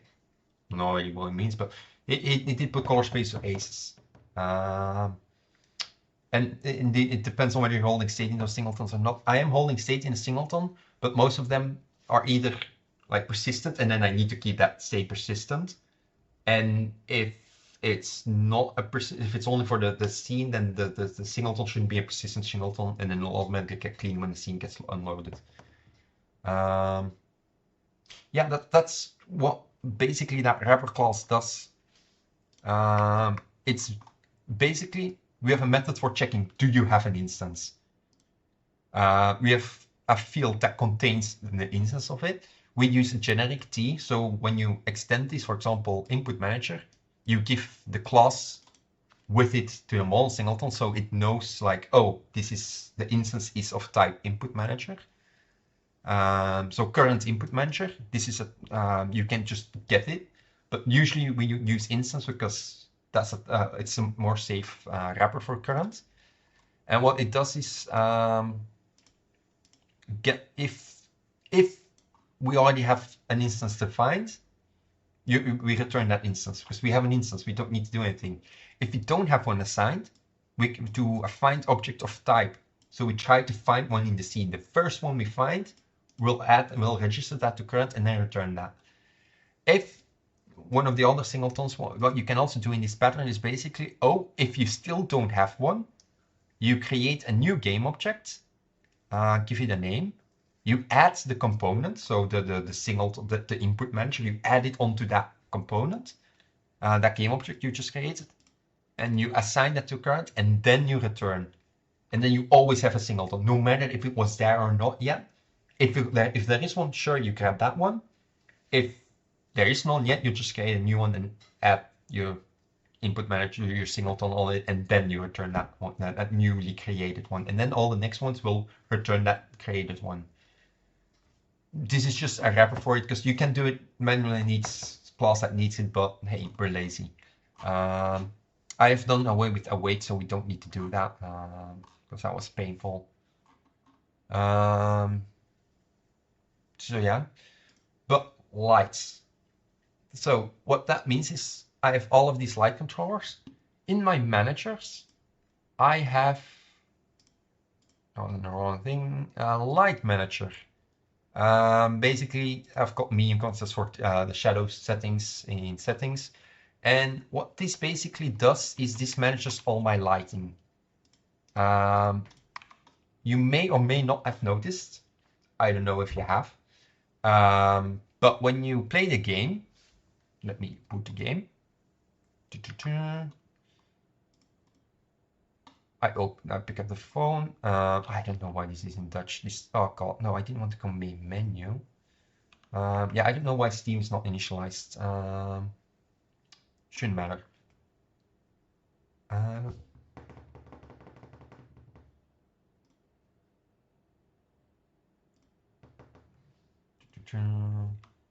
Installing English, please. Thank you very much. All right, so if I now go Gizmos, no, that's the wrong one. If I go scene, so the player is there. Look at this mess that's being shown. You can see a lot of shit being thrown on screen right now. It's fine. But if you look at where the player is, so this is where the player is, you can see a lot of like yellow and green lines being drawn to the different light sources. I know, right? It's beautiful. What that means is, I can probably, can I? Settings, I can probably maybe, oh no, that's not really much better.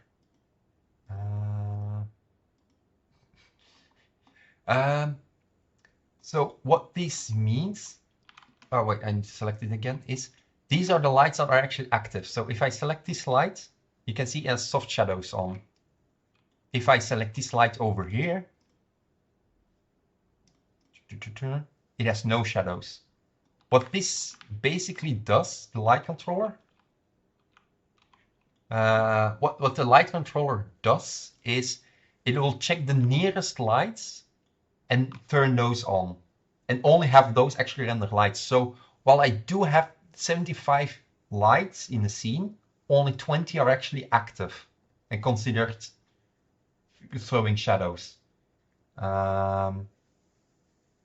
And that's how it works. So for example, if I turn this to 15, oh no, that's, let's turn this to 5 even actually. As you can see, there's only 1, 2, 3, 4, 5. Those green lights are being shown right now, actually throwing shadows.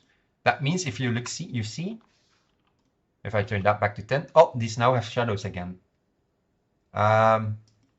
20 nearest real-time lights are on at all times, because we have that many lights, you need that many. If you lower the settings, the shadow settings, it will use these different config files. It's better than 65 lights. I can assure you that one. But as you can see, if I turn this off, you can see the shadows also go out gradually. So you shouldn't immediately see like, oh, suddenly the shadows, no, it all always fades in and out nicely. The reason it's not using these shadows is because you're in this room, and if I don't have these lights being shown, that would, if they don't throw shadows, their light would go through the walls. And that was an issue we were having. So if I go stand over here, for example, let's see, how can I? If I put this to 1, as you can see, you now have light leaking in through the, I can show it like this actually. You now have light leaking in through the walls. That's because the lights outside no longer show shadows. We don't want that because I mean, this does not look good. So what I do is, if I turn it on, you can see, oh, it's no longer coming through walls. What I do is basically, when you're in a room, every room has the hallway lights around it in a list. When you're in that room, it will first grab those lights in that list, order them on based on distance, and then if there's room, it'll start grabbing all the nearby lights. So after all of these lights are being handled, turned on, it will also grab other lights. In this case, if I put this on 20, it won't grab the lights in here because none of them are turned on, so they don't need to throw shadows. But when I turn, when I turn on the lights again, you can see it'll start selecting those lights again. And this is the biggest optimization I did for overtime anomaly. That was because we have that many real-time lights. So the optimization was basically don't have them all throwing shadow.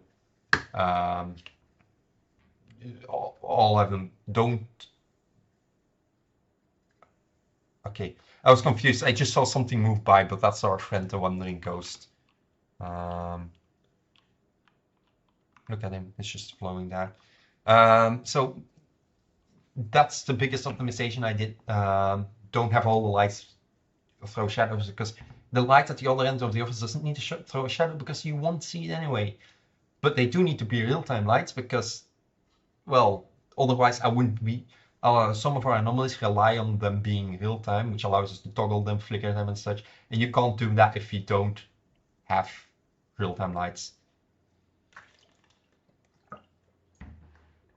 That's why we don't have as many real-time lights in Kyoto Anomaly, because this was too much pain and it was not worth it. Well, it was worth it, but it was not fun to do. Revolver Oliver, what's the backend of the fade-in? What do you mean backend of the fade-in? I'm not sure what you mean with that. But yeah, this is something I'm pretty proud of, the lighting manager and such. I spent like a week on, but the results were satisfactory. I then went on a mad rampant and tried to make like cached shadow maps in the rendering pipeline. It was not fun. And also didn't really give me performance, but I made it. It exists. Doesn't do anything now because we didn't turn it on. How do you do the fade in and out of the shadows? Basically, the light manager has fade in times, and then if I go to edit scripts, light manager config, fade in time, enable light shadow coroutine. So this one basically, when a light is toggled, when every I think frame, I call set enabled on all the lights.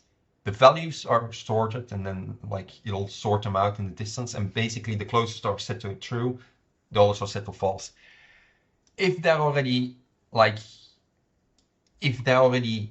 throwing their shadows and I'm setting them to true, I don't need to do anything because it's already managed.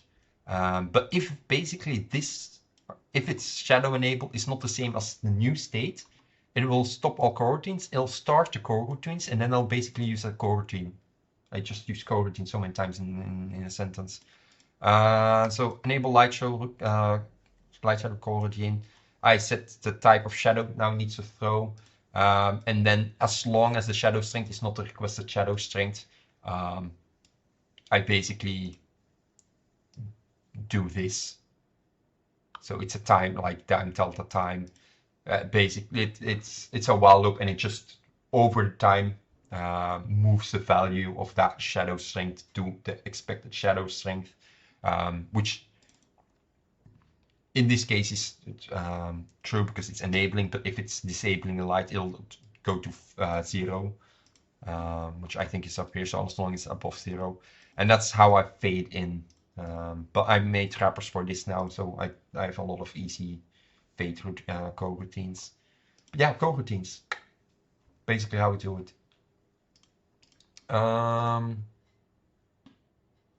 So that's how lighting works. That's one project. That's how lighting works.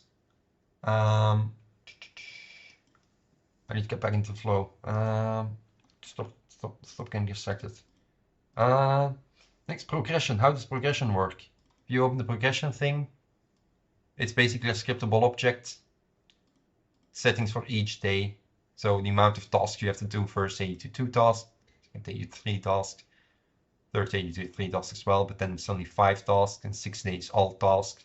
Which tasks can be activated on that day, settings for each task as well. That's basically how I do it.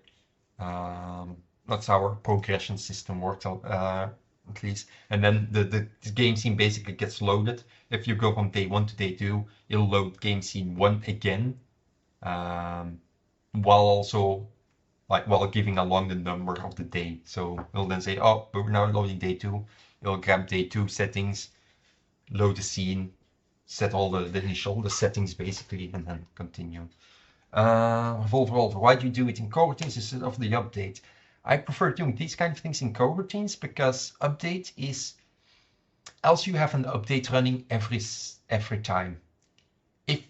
If something only has a transition period and doesn't need to do anything outside of that transition period, then I prefer to do it in coroutine, because that means, oh, coroutine starts, we do our transition, coroutine stops, it stops. There's no longer anything running. If you have updates, even if you have the update method, lifecycle method defined, it will call that method every time, but it also needs to do some checks before it can call that method. Like it needs to check, is this active, is this object, is this, like it needs to do some checks before it calls that update method. So even if you have your update method at the start, you say, oh, if enabled is false, return, you still have some overhead. It's negligible, but you still have overheads for that update method being called. And that's why I prefer to use coroutines in these cases, because it's just like, only for 1 second I need to do a transition, I'll start a coroutine. When it's done, and I no longer need to worry about it. Which is why I use all coroutines.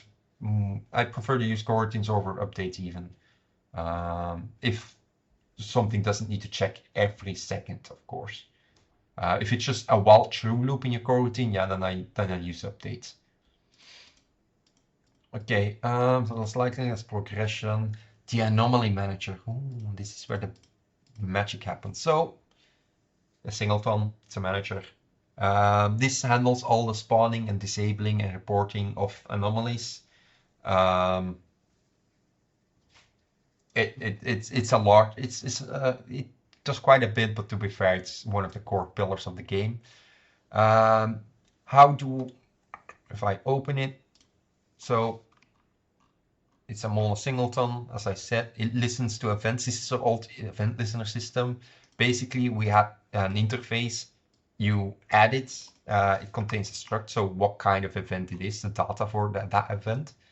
And then in awake, on enable and on disable, we have all events listening, and it'll automatically register to all the interfaces that were defined here. And then that meant we have like the on event. Public void on event on all tasks completed, words.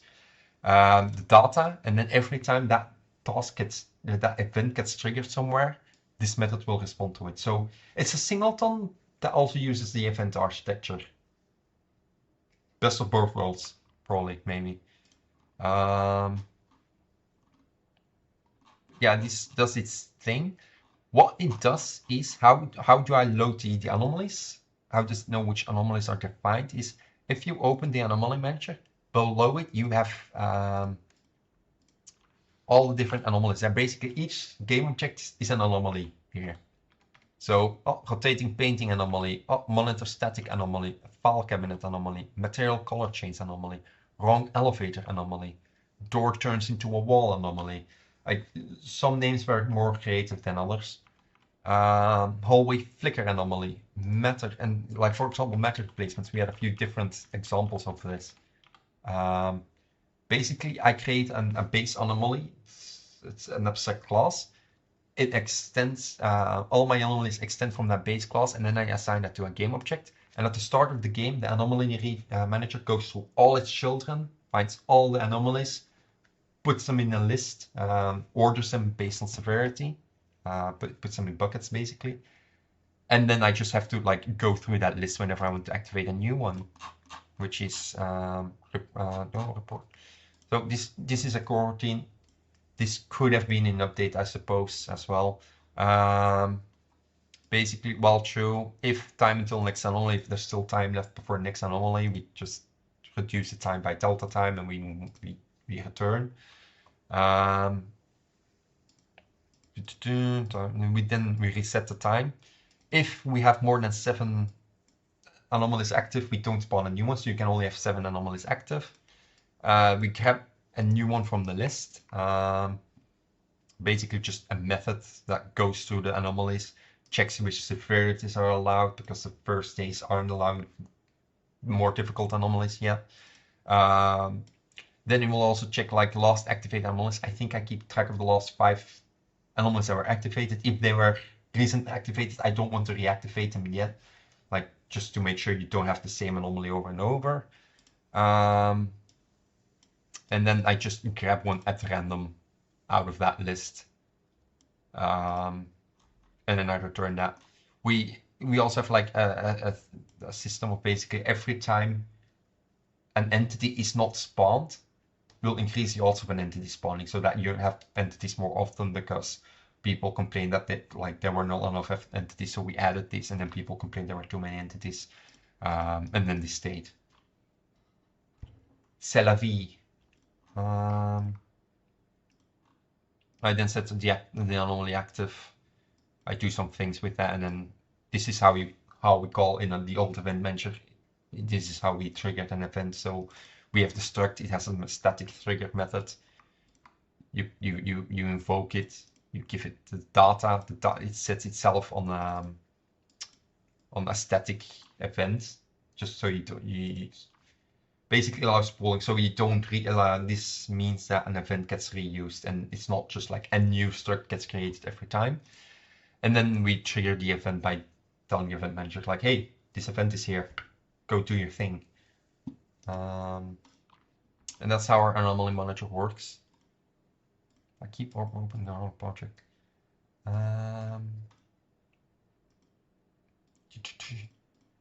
UI cameras. This was also a fun one, because we have the UIs, as you can see. These are all the UIs that are visible on the monitors in game. One for the digital data teacher task, one for sound spectrum solver task, one for pattern playback protocol task. And each of these are a different camera, but the thing is, if all of them are active at once, the game would not like it, because you have 3 extra cameras rendering things, and that's not really performance well. They only render the UI layers, there are specific UI layers, but still has 3 cameras that have to do their thing. So what I do is, if you look in the hierarchy here, for example, they're all going to be disabled and deactivated. But if I go over here, you can see the pattern playback protocol becomes active. Now it's deactive. The camera doesn't need to actually do anything if you're not close enough to interact with the system. Oh, now it's active, because now I can interact with it and do something. Now it doesn't need to be active because you're not thinking. So it's based on distance and visibility. So if I go to the other one, because we have the one for the audio visualize, which has something happening the entire time on the camera, which is the wavelength. If I go over here,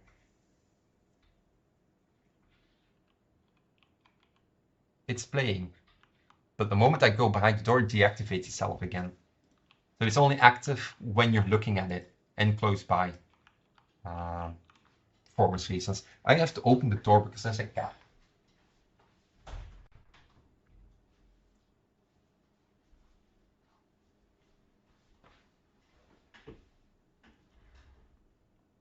This is my rubber ducky. He has a lot of hair. He also wants to leave.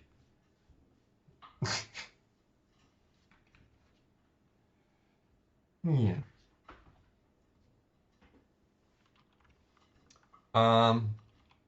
Yeah, those were some of the optimization things we did. Yeah, that's what he got. Oh wait, I can open it. I have to open the window now for him so we can look outside.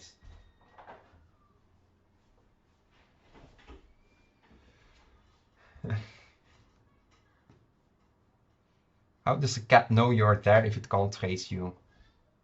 It can't trace me. It knows it knows I'm in my room because it knows I'm always in my room. If I'm not there, something's wrong. Um, the chat suddenly just bursts into life again. It's like, oh, cats. Can't blame them. Cats are nice. Yeah, it's now just sitting at the window looking outside. I don't know if I can. No, I don't know how to. Yeah, happy cat. I love him. He's fluffy. Um, Words. I'm getting distracted. I've been going for nearly 2 hours. Jesus. Um, yeah, what kind of interaction control? Maybe that's something people find interesting. We have an interaction like the outlines in the game. When you look at something that's interactable, you have the outline. That's shader magic. The way it works is basically we have layers. If I, for example, use this intercom as an example, this is now on the layer default. If I put it on the interactable layer, yeah, sure. You can see now it has an outline. If I put it on interactable hover, so whenever the player hovers over something, it'll put the layer to interactable hover. Now it's a blue outline. Ooh. And then lastly, interactable active is when you click on it and interact with it. So these are the three states it can be. And it worked. It's not a material on the objects themselves, but it's actually if you go to, this is URP. If you go to settings, I need to remember PC render. Yeah. So interactable renderer feature.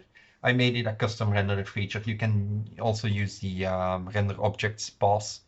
This works the same, but I found it neater to just do like a specific one for interactable renderers. Basically, you provide the name, the layer mask for which layer it is, and then the material, which is the outline that needs to use, and then the material needs to use. I think if I were to recreate it, it would be this. Override mode material, then and render interactable. Yeah, this one. So basically, I'll have oh god, that's the wrong one. This would be the same, except I had to like 3 render objects to like to for each different material, but I put it in one thing. Materials, if I go to interactable again, no, none. It needs to be none. After rendering your packs, I think it's this one.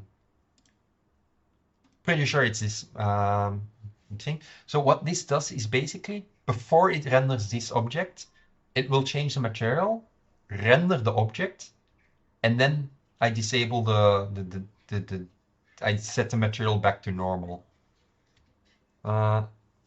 I'm not sure what in the event order anymore. Actually, I can check this. If I open the script, so interactable pass, create render, camera settings. After rendering opaques and before rendering transparent. So I need to go back to my UI, PC renderer. After rendering opaques, so this needs to be after rendering and this needs to be before rendering transparent. Now when I turn this off, it should work. It doesn't work. Okay, I likely forgot something else. But wait, basically what this does is it re-renders the object using that specific material. And that allows me to well, allow the interactable outlines to work. We're probably not using it in the next game. I might have a different thing because this one has its issues with, like, for example, if I go to the meeting room, the little notes, you can see it fails on doing it here because the way the shader works, it grabs the normals, extrudes them, and then uses those normals to create the outline, the new object basically, and try it fully in white. The issue is it doesn't like sharp edges, and that's like you can smooth normals as such, but I don't know how I would fix this. So I have a new different idea for an interactable shader. So this is a flaw of this way, but it's cool. Yeah, it's when if you look it up in Unity, like for guides and such, how to do interactable outlines, I'm pretty sure 95%, if not 100% of the guides and tutorials you find will show you how to do it this way with the normal extrusion, which works for most meshes, but not for all. And only for objects. If it's a full screen, like add outlines to everything on the screen, that's something else. But they can also use different mechanics, different ways of like depth passes and such. But I'm not that good at shaders yet. Gamer 655. Oh, creating a new game. I'm working on a new game, but we're not showcasing that yet. I want to get that into a working state before I do a stream with Marnix on it. Hopefully sometime within the next month, where we like showcase like, oh, this is what we're working on, this is the next game, get your feedback and such. Right now I'm not going to be showing anything on that yet. I'm walking through Overtime Anomaly, answering questions. If people have questions or specifics, I'll answer them. If you want to know something, I'll talk about it. I'm just basically showcasing how Overtime Anomaly works under the hood. Evolver, do you use material property blocks? I do. I even wrote a builder for that.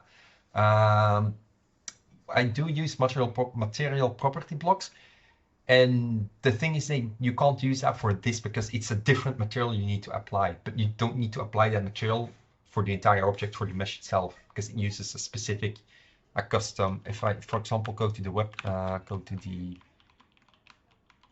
this one again, the intercom.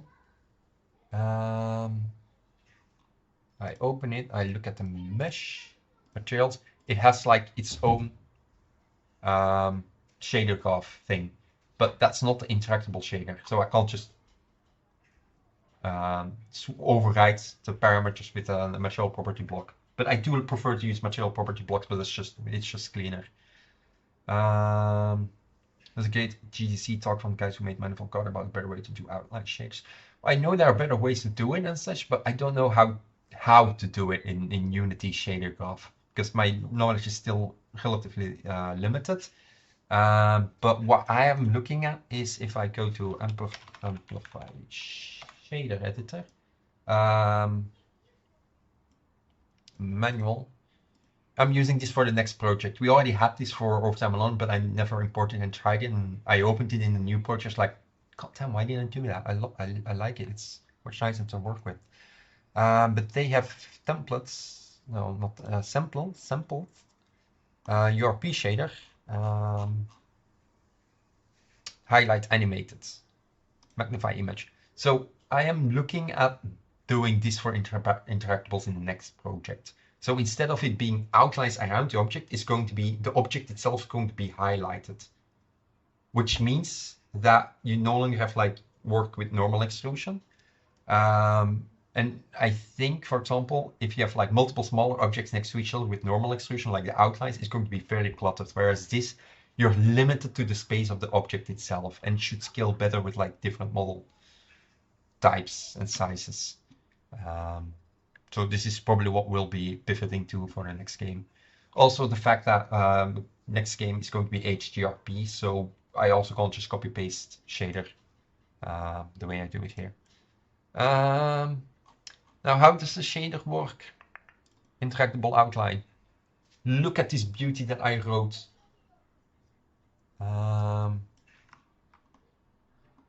Basically, this is a screen space.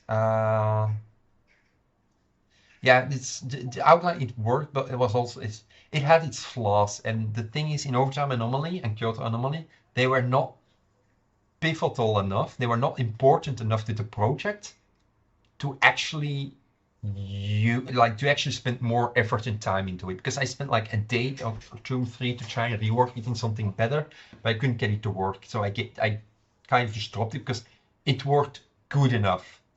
But now the next game will have more interactions, and there it's more important. So there I'm also more like I feel like I'm more allowed to spend more time on making them better and making them feel better because it's just more important. And I already feel way better. Spoilers. And evolve over. How did you learn shader graph? Well, that's a neat thing. I didn't. I just looked up guides like how do I do it, and then someone has like a YouTube tutorial on it. It's like okay, and then I just start digging into it, copying notes and like adding them and moving around. So basically, this one does the normal extrusion. This adds it and adds that to the vertex. So basically, so it's like literally you have the model. It grabs the model, it extrudes all the normals along its face, basically. So it scales the object outwards, and then it'll draw that new larger object in a fully white color before it draws the actual object on top of it. And that's how you have the outline. Benjamin, gotta head out, but thanks for the stream. Have a nice evening. Have a nice evening too, or morning, or afternoon, or night. Pick whichever you prefer. Should be in like an enum drop down. And then also use a proximity shader so that the if you're far away from the object, the proximity basically defines like how large the extrusion is. If you're far away enough past the minimum distance, past proximity radius, then it won't show the outline as well because this will just mean 0. And it's only when you're close enough it'll start like becoming larger until it's 1, and then it's the actual size of the I can show this. Jesus Christ. Base interactable outline, it's this one. So for example, proximity radius, if I put that to 0, you can see it's become smaller. I should probably do it like this. You can see it gradually becomes, because I'm now too far basically from it. I can also say like how minimum the distance needs to be, so like it will scale when within this distance, and I can also say how large it needs to become. Which, as you can see, it does not do scaling well. Just created, I don't know what. Let me unforge that. Okay. So that's how the interactable system works. Yeah, it's quite it's cool. I'm pretty proud of how I got it to work, but it doesn't work in all the cases, basically, and that's why I'm looking at something new. But this is my first thing how I actually learned to do shader graph. It's just making that work. Another custom shader thing I made was the eyelids. So for example, that's this thing. Whenever something happens and it's like, oh, you have to blink, it's basically this that happens. Your eyes are now closed. And now they're open again. So I basically use a coroutine to alert this value from 0 to 1 or 1 to 0 based on if you open or close your eyes. That's how the blinking system works. And then I hide in the UI camera because I used 2 cameras. That was another issue we had. We have 2 cameras stacked on top of each other, basically. The gameplay camera, and then the second camera is your UI. So everything you're holding and your clipboard is all rendered by a different camera. Which the reason we did that is, let me show it to you.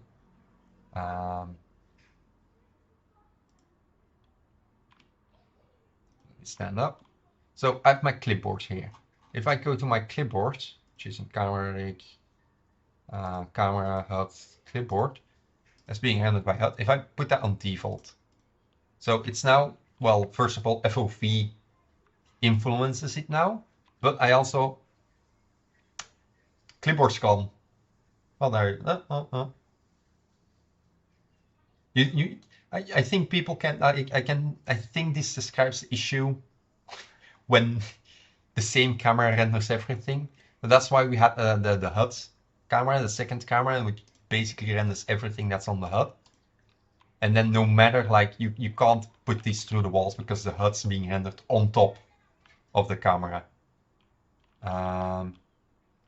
Another issue we had, and that's something that Marnix solved, and I still hate how he solved it with that way, but it works, so it works, is if you I disable this.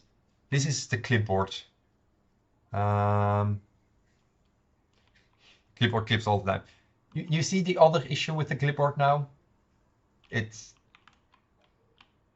not, it doesn't do light well, because everything is real time, but the real time lights, like, yeah, this is not right. This doesn't feel good. It's like hard points to see things and such.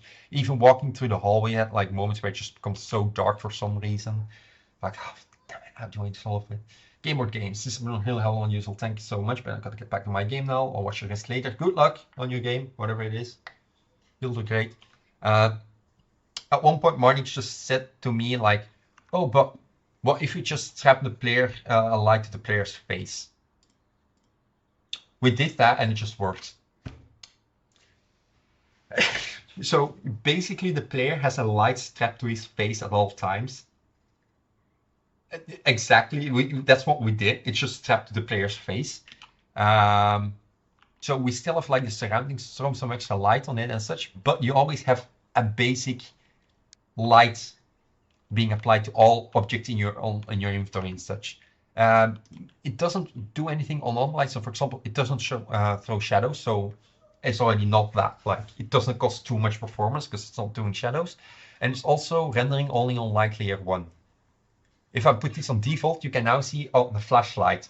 That's your headlamp, because it's a very strong bright light. But because we don't render on the default light layer, we only render on the light layer 1. That means that the clipboard accepts light from default, so the default light, and the player light. And that's how our lighting works for our inventory, despite being like some dark spots in the office. And then you still have like those awkward shadows, but hey, that's the thing. You can't actually see shadows with a headlight. How do you mean you can't actually see shadows with a headlight? I see shadows there. That's fine. I'm not entirely sure what you mean with that one. But that's how it works. Lighting, interaction controller. That's fine. From the perspective, you can't see a shadow. Well, true, but it shouldn't also spend time doing shadows. Other kinds. What's up, dudes? What up, dudes or dudette? Whichever you are, or what, or if anything else, then anything else. I took myself into a hole there. But yeah, false from the perspective, you can't see a shadow. True, but that means that if you have shadows enabled, you are rendering shadows that you can't even see. So it's kind of that's why we just disable shadows. And I despised it that it just worked like that, because I spent weeks on like, how do I fucking this out? How do I do this? And it's like, because this is annoying, and like, and Marnie just spent that one evening. It's like 5 minutes later, I implemented it and just told him, I hate that this works, but it works. And well, nothing is as permanent as a temporary fix, as you all know. So yeah. What's another cool thing? People have been asking on localization how we do localization. If I go to resources, we have how to localize.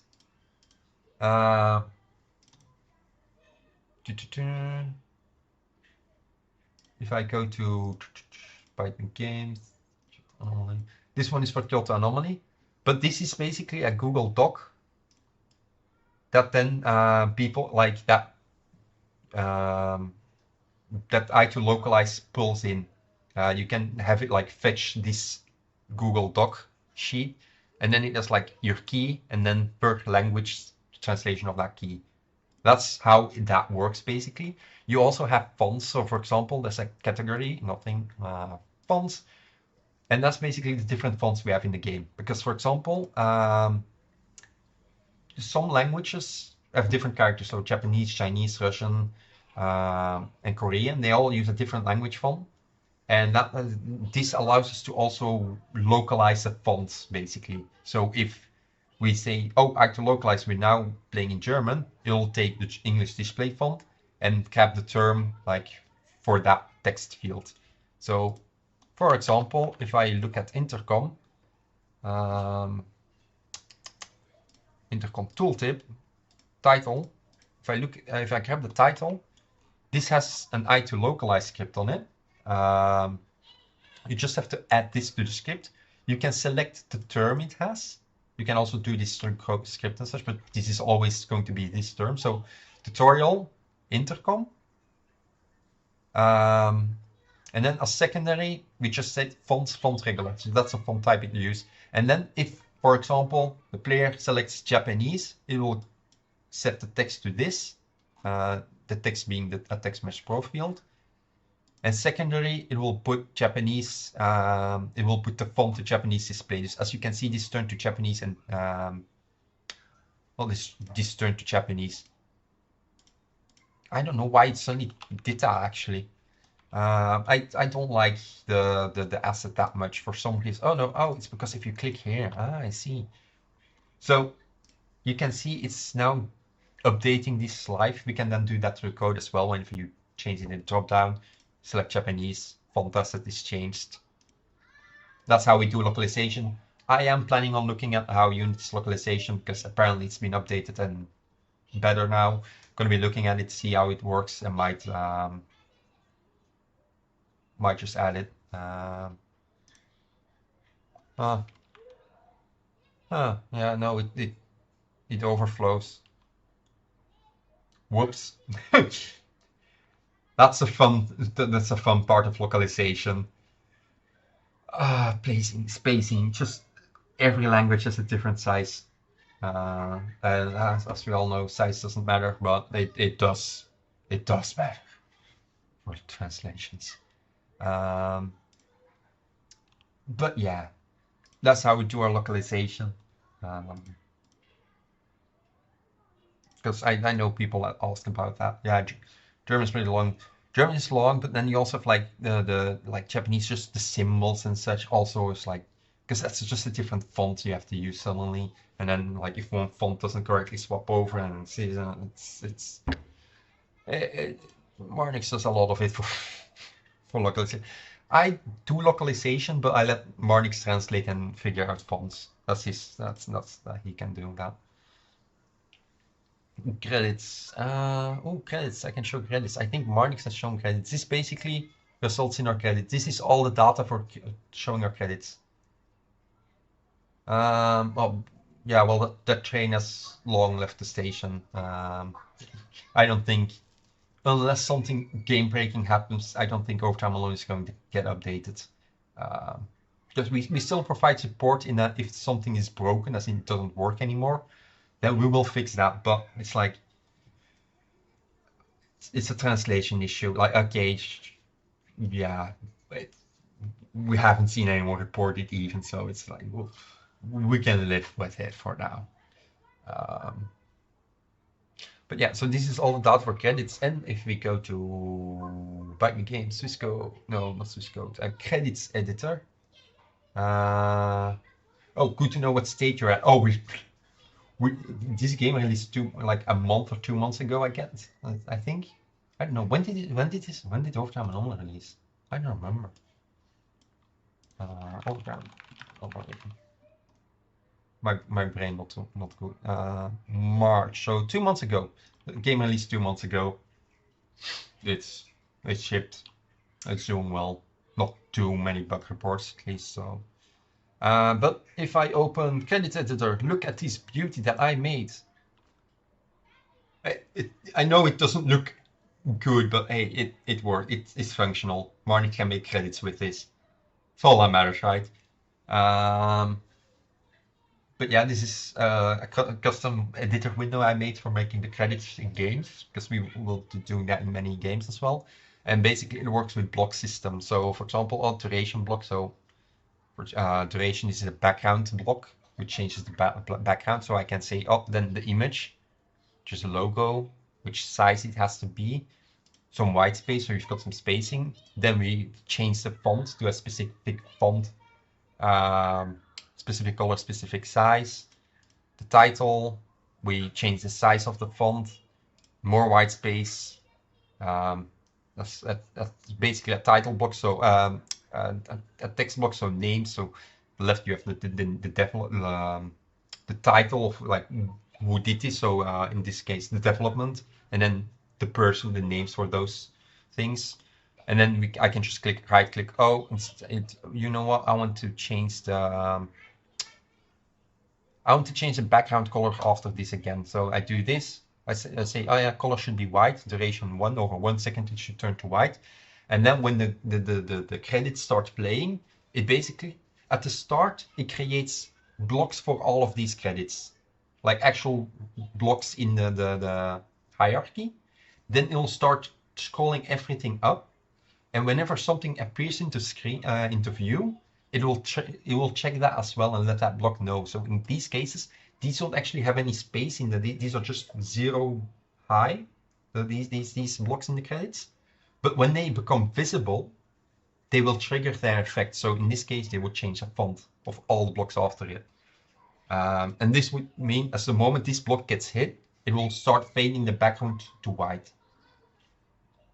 And that's how we made our credits scenes, and allows us to quickly add new things and like change things around. Pretty handy.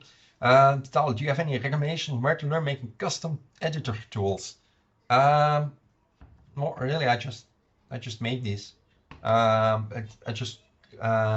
We use Odin, so the Odin Inspector, and they come with like extra features for the Odin editor windows. But I don't think I really followed a guide on this.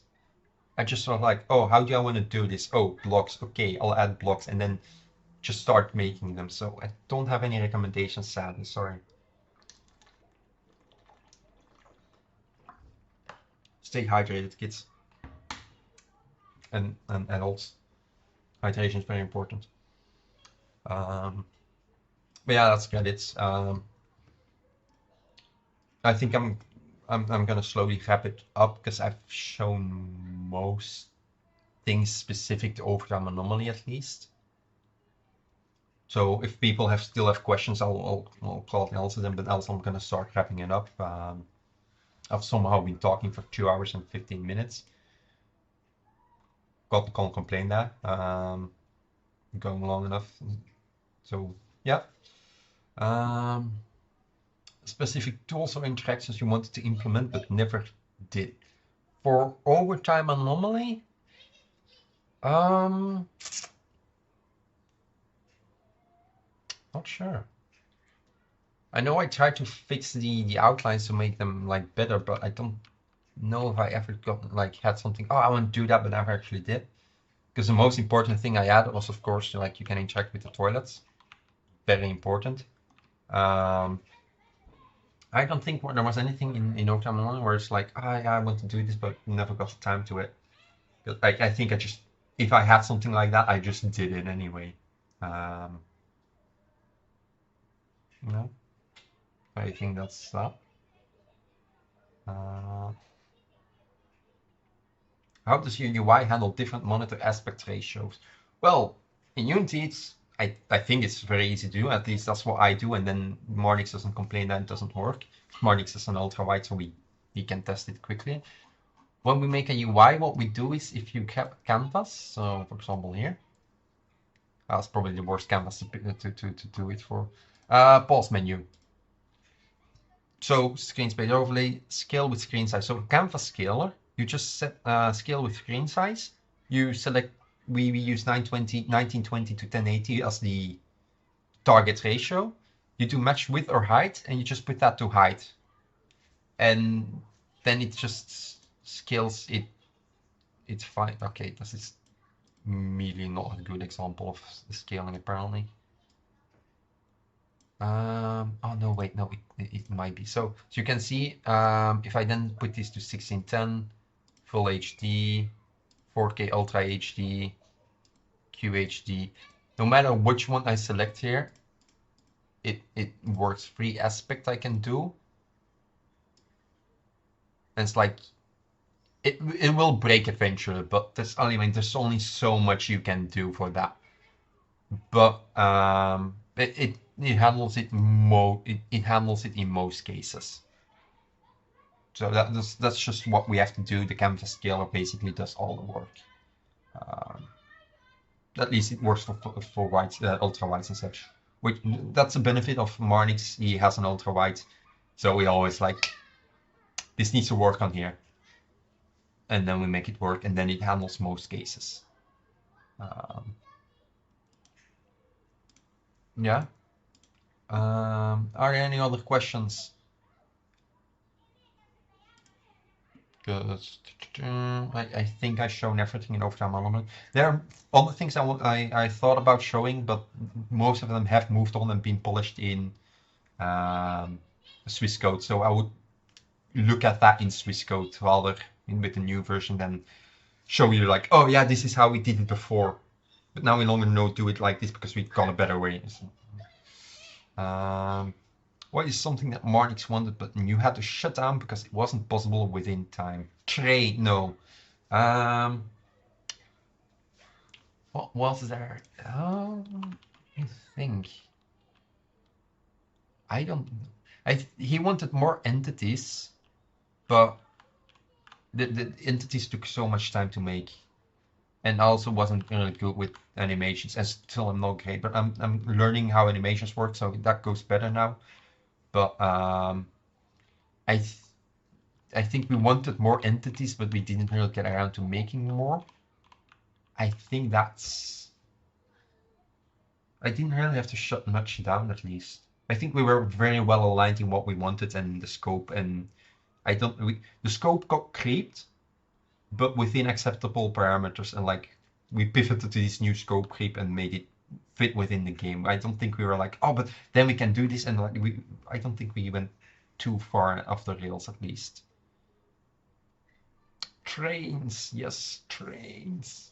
Someday we'll have trains, I promise. Not today. Uh, uh, I think Unity has. So, do you manually import those must-have tools packages every time starting a new Unity project? Or is there a way to automate or create a template for this? Far as I know, I think Unity templates. I think you can create your own templates.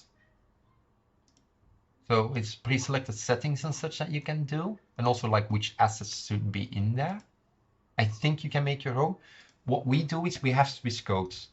So Swiss code is our own tooling and already contains like packages embedded in it. So for example, in the Swiss code core package is I2 localize embedded and Odin inspector because those two are very core. We use them everywhere.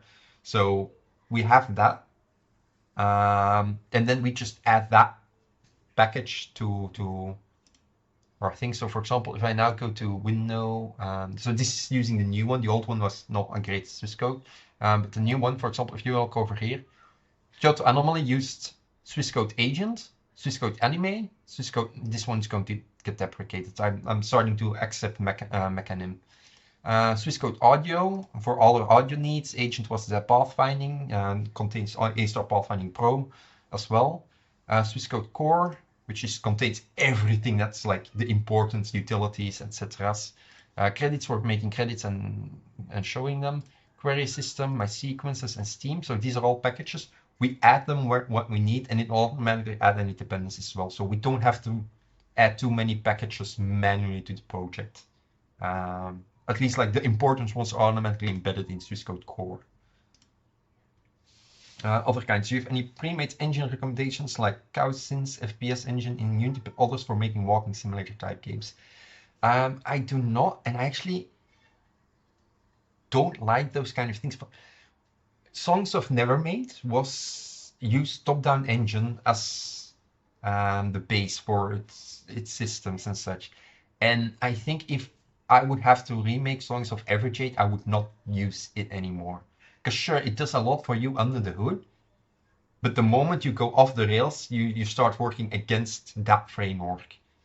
Which at that point I was thinking like at a certain point I feel like I would have been able to do more if I made the game myself from scratch. And that was the issue I was running against, so to speak. Um, at least that's so I, there are likely ones, but if it's for a walking simulator type of games, look at Unity. I think what was it called? Wait, Unity Asset Store um, sample controller. I think this is what it's called. Yeah. So this is the URP version, sure, but it doesn't really matter. Did I split it up? Because I think I used this in HURP. Sorry, I was mumbling. So if you want to have just something to move around, just grab this asset from Unity's asset store. This contains like a rather simple first and third person controllers. They're not foolproof, but they're a good start, and they're also made from by Unity themselves. Next game, I have my character controller is based on this. I'm currently using the sandbox scene they have here in the background. I'm currently using that to test, like to prototype some things and such. It's like it has its flaws. Like the jumping is a bit weird. It also has the issue that if you jump while you have a roof above you, you like keep floating until you stop jumping, so to speak. So it has its flaws, but it's a good one to get started with, and then you can expand on it further. Yeah, I'd recommend starting with that instead of like those pre-made engines. They're good if you want to do exactly what they provide, but I like my own things, so that's the case at least. Sub-Zero Black, what games ideas do you have and preferences to make? We always hear Marnik's game dev direction. Well, I agree. At least I have to say, I agree with Marnik's take, which I think that's his take at least, is making smaller and shorter games. Not necessarily 1 or 2 months, but like, for example, half a year now. The next project we're estimating at half a year of work. And I do like those shorter dev cycles because that allows me to give a lot of variety. I can get bored quickly with something, and new shiny thing is, ooh, I like new shiny thing. So that's the benefit I have. That's why I like those small kind of things, preferences. I want to make something with. So now the next project is gonna be multiplayer, because I wanted to make something multiplayer. I told them that I was like, I want to make multiplayer. I want to try it. Thomas got to try it 2 times. I want to try it too, because I find it interesting. I like to play a lot of multiplayer games, co-op games. No PvP, just like co-op, have fun together kind of things. So I want to make something like that. Me and Martin came up with an idea, and it's like, oh yeah, but maybe we should do it single player first, because it's like a lot of management part of it as well, and such. Like maybe first single player, and then the second game we can make multiplayer session. It's like, I can see your point, but I want to make multiplayer, so we're doing it multiplayer anyway. But yeah, I have many game ideas, some good, some not good. My preferences are just like, I like making different things. I didn't enjoy making Kyoto Anomaly as much as Overtime Anomaly, because a lot of it was already made, and I had to do some things different and such. But I liked, yeah, I prefer new things. I like new shiny things. So next game will be multiplayer, and maybe the game after that I'll be looking at a dots game. So the dots stack using entity component system, jobs, burst compile, and whatever. I'm looking at something. So I'm looking at. And then an idea I have in my mind is, for example, if you have Dome, is it Dome Keeper? Yeah, it's Dome Keeper. I was playing this while in Japan. Basically, you dig down, go, you find resources, you bring that back to your dome, your base, and then you defend the base. I have in my mind like, oh, maybe something like this, but in 3D, so more like Minecraft mining. You still have your base defense, and so you go like mine your caves, and then you go back to like defend your base.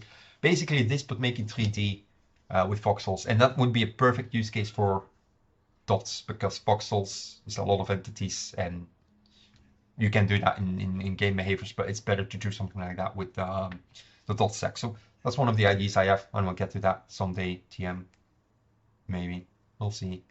Uh, that's the idea, at least. The term fast. Best is if you can do multiplayer solo, so the game does not depend on server being populated. That's another requirement we have as well with the next game. You can play it alone. You can play it with friends, but you'll be able to play it alone, and that's going to be the baseline for us to look at. You might get some buffs if you're alone, or like we'll do some balancing, different balancing such. But the idea is so like you can play the game on your own without having to rely on others being there. But of course, if that others are there, it's kind of like Repo. You can play Repo alone, but it's going to be more fun with friends. Is the idea. Any place but here. If you were starting again from scratch, would you use Unity? Make your own engine, other existing software? I would not make my own engine because I will never be able to finish something in a productive time frame because I would just keep tinkering on the engine itself. Closest I want to get to own engine is just the Swiss code assets, the Swiss code tooling that we have, not our own engine. It's not. I want to make games, not engines. Would you use Unity? Likely. If I was at the crossroad without any expertise in the engine itself, I would be either between Unity or Godot. Godot, however you want to pronounce it. It really be dependent on like when and why and how. But I don't think I would say, oh no, I would never go with Unity again. Unity is fine. Unity does its job. I hated on the engine in the beginning. Thomas can confirm that. I was hating on it. But it started to grow on me, and now it's like I can live with it. But it'll likely be either Unity or Godot. No. What is a game that grew massive popularity and you thought, why didn't I make that? I could do it better also. The banana game. Well, it's a tough one. Because the thing is, a lot of games I think I'm looking at like I could probably do this better. If I had like, if I didn't have to think about the art and the assets and such. But the timing and such, and the part of that charm of the game is their ideas and the way they executed it. So I have it with a lot of games like, oh, why didn't I make this? But on the other hand, it's like that's half the effort. Like come up with the idea as your first one. I don't think I got any examples where I'm like, we should have made that, we could have done that. But I don't think it also feels wrong to say that. I just said a lot of words. I'm sorry. So no, I don't think I can point out a game where I'm like, oh, I would be able to easily do that better, and like, why didn't I just think of that? I don't think, because it feels mean to do that. Yeah.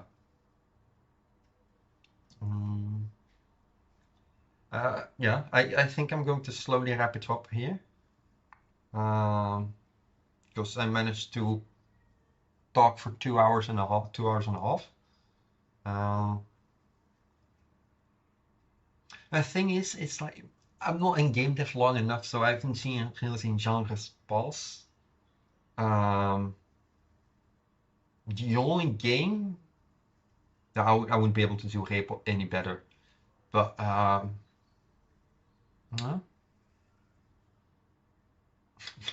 I I don't know if there's any games I really like. Oh, I could have done that better, and it's like, why didn't I do this? And it's like, because we don't have assets. Like I'm aware we don't have the skill sets for a lot of games yet. So like we're still building. We're improving. We're way better than we were half a year ago even. Um, but challenges just come and go as quickly as they can. All right, any place but here. When is the last time you talked for 2 hours, 2.5 hours straight? A long time ago. Yeah. What games, Sub-Zero Black, what games have inspired you the most? Um, mm, oh, that's a good question. The issue is I have so many games. I've played so many games. It's hard to like boil it down to things. Currently, Repo is a good source of inspiration in that it's a solid game with multiplayer, with friends, and it's mindless fun. It's not too difficult. It's not too challenging. It's just fun was the first and foremost factor and game design principle in that game, and it shows. And I want to make games like that as well. Other kinds. Are you all planning on a roguelite sometime? Well, the way it's going, like every time we start thinking about a roguelite, it gets shut down. Uh, like it gets put down. So talking, the Songs of Everjade being the first one, of course. Um, what was? It's not really Magical Girl Guns was not really a roguelite games, but it had elements of roguelite and progression and such. So that got shut down, and that got shut down as well. Artifacts of the Condemned, also a roguelite, also got shut. Maybe we should not plan for that anytime soon yet. I do want to make a roguelite sometime, but we don't have the track record for it, at least right now. But some games also simply have like in a big stream showing me that right. Yeah, that's the thing. Among Us, what like 2 years where it just existed without anyone really playing it, and then suddenly someone streamed it, and suddenly it's exploded overnight, so to speak. It's like looking at it, it's like we could have easily made that, but we didn't. So yeah. But with that, I'm gonna end it here. 2 hours and a half. I think I did good. Hope Marnix is happy when he wakes up. Uh, have a good evening all, or night, or morning, or day. Hey, time zones again. Um, maybe I'll show up again for Overtime Anomalies breakdown. Maybe Thomas might be here. Maybe Thomas might be here. I just said Thomas twice. Maybe Thomas and Marnik joins me for that one. Swiss Coach might be with Thomas, where just us get a bit more interaction going. But yeah, you might see me around. Definitely for the release, definitely for the teaser when we start teasing and showing the next game. I want to do a co-stream with Marnik for that. Yeah, have a good evening all. Have a good going then. I keep repeating myself. Have a good one. Bye bye. How do I end the stream?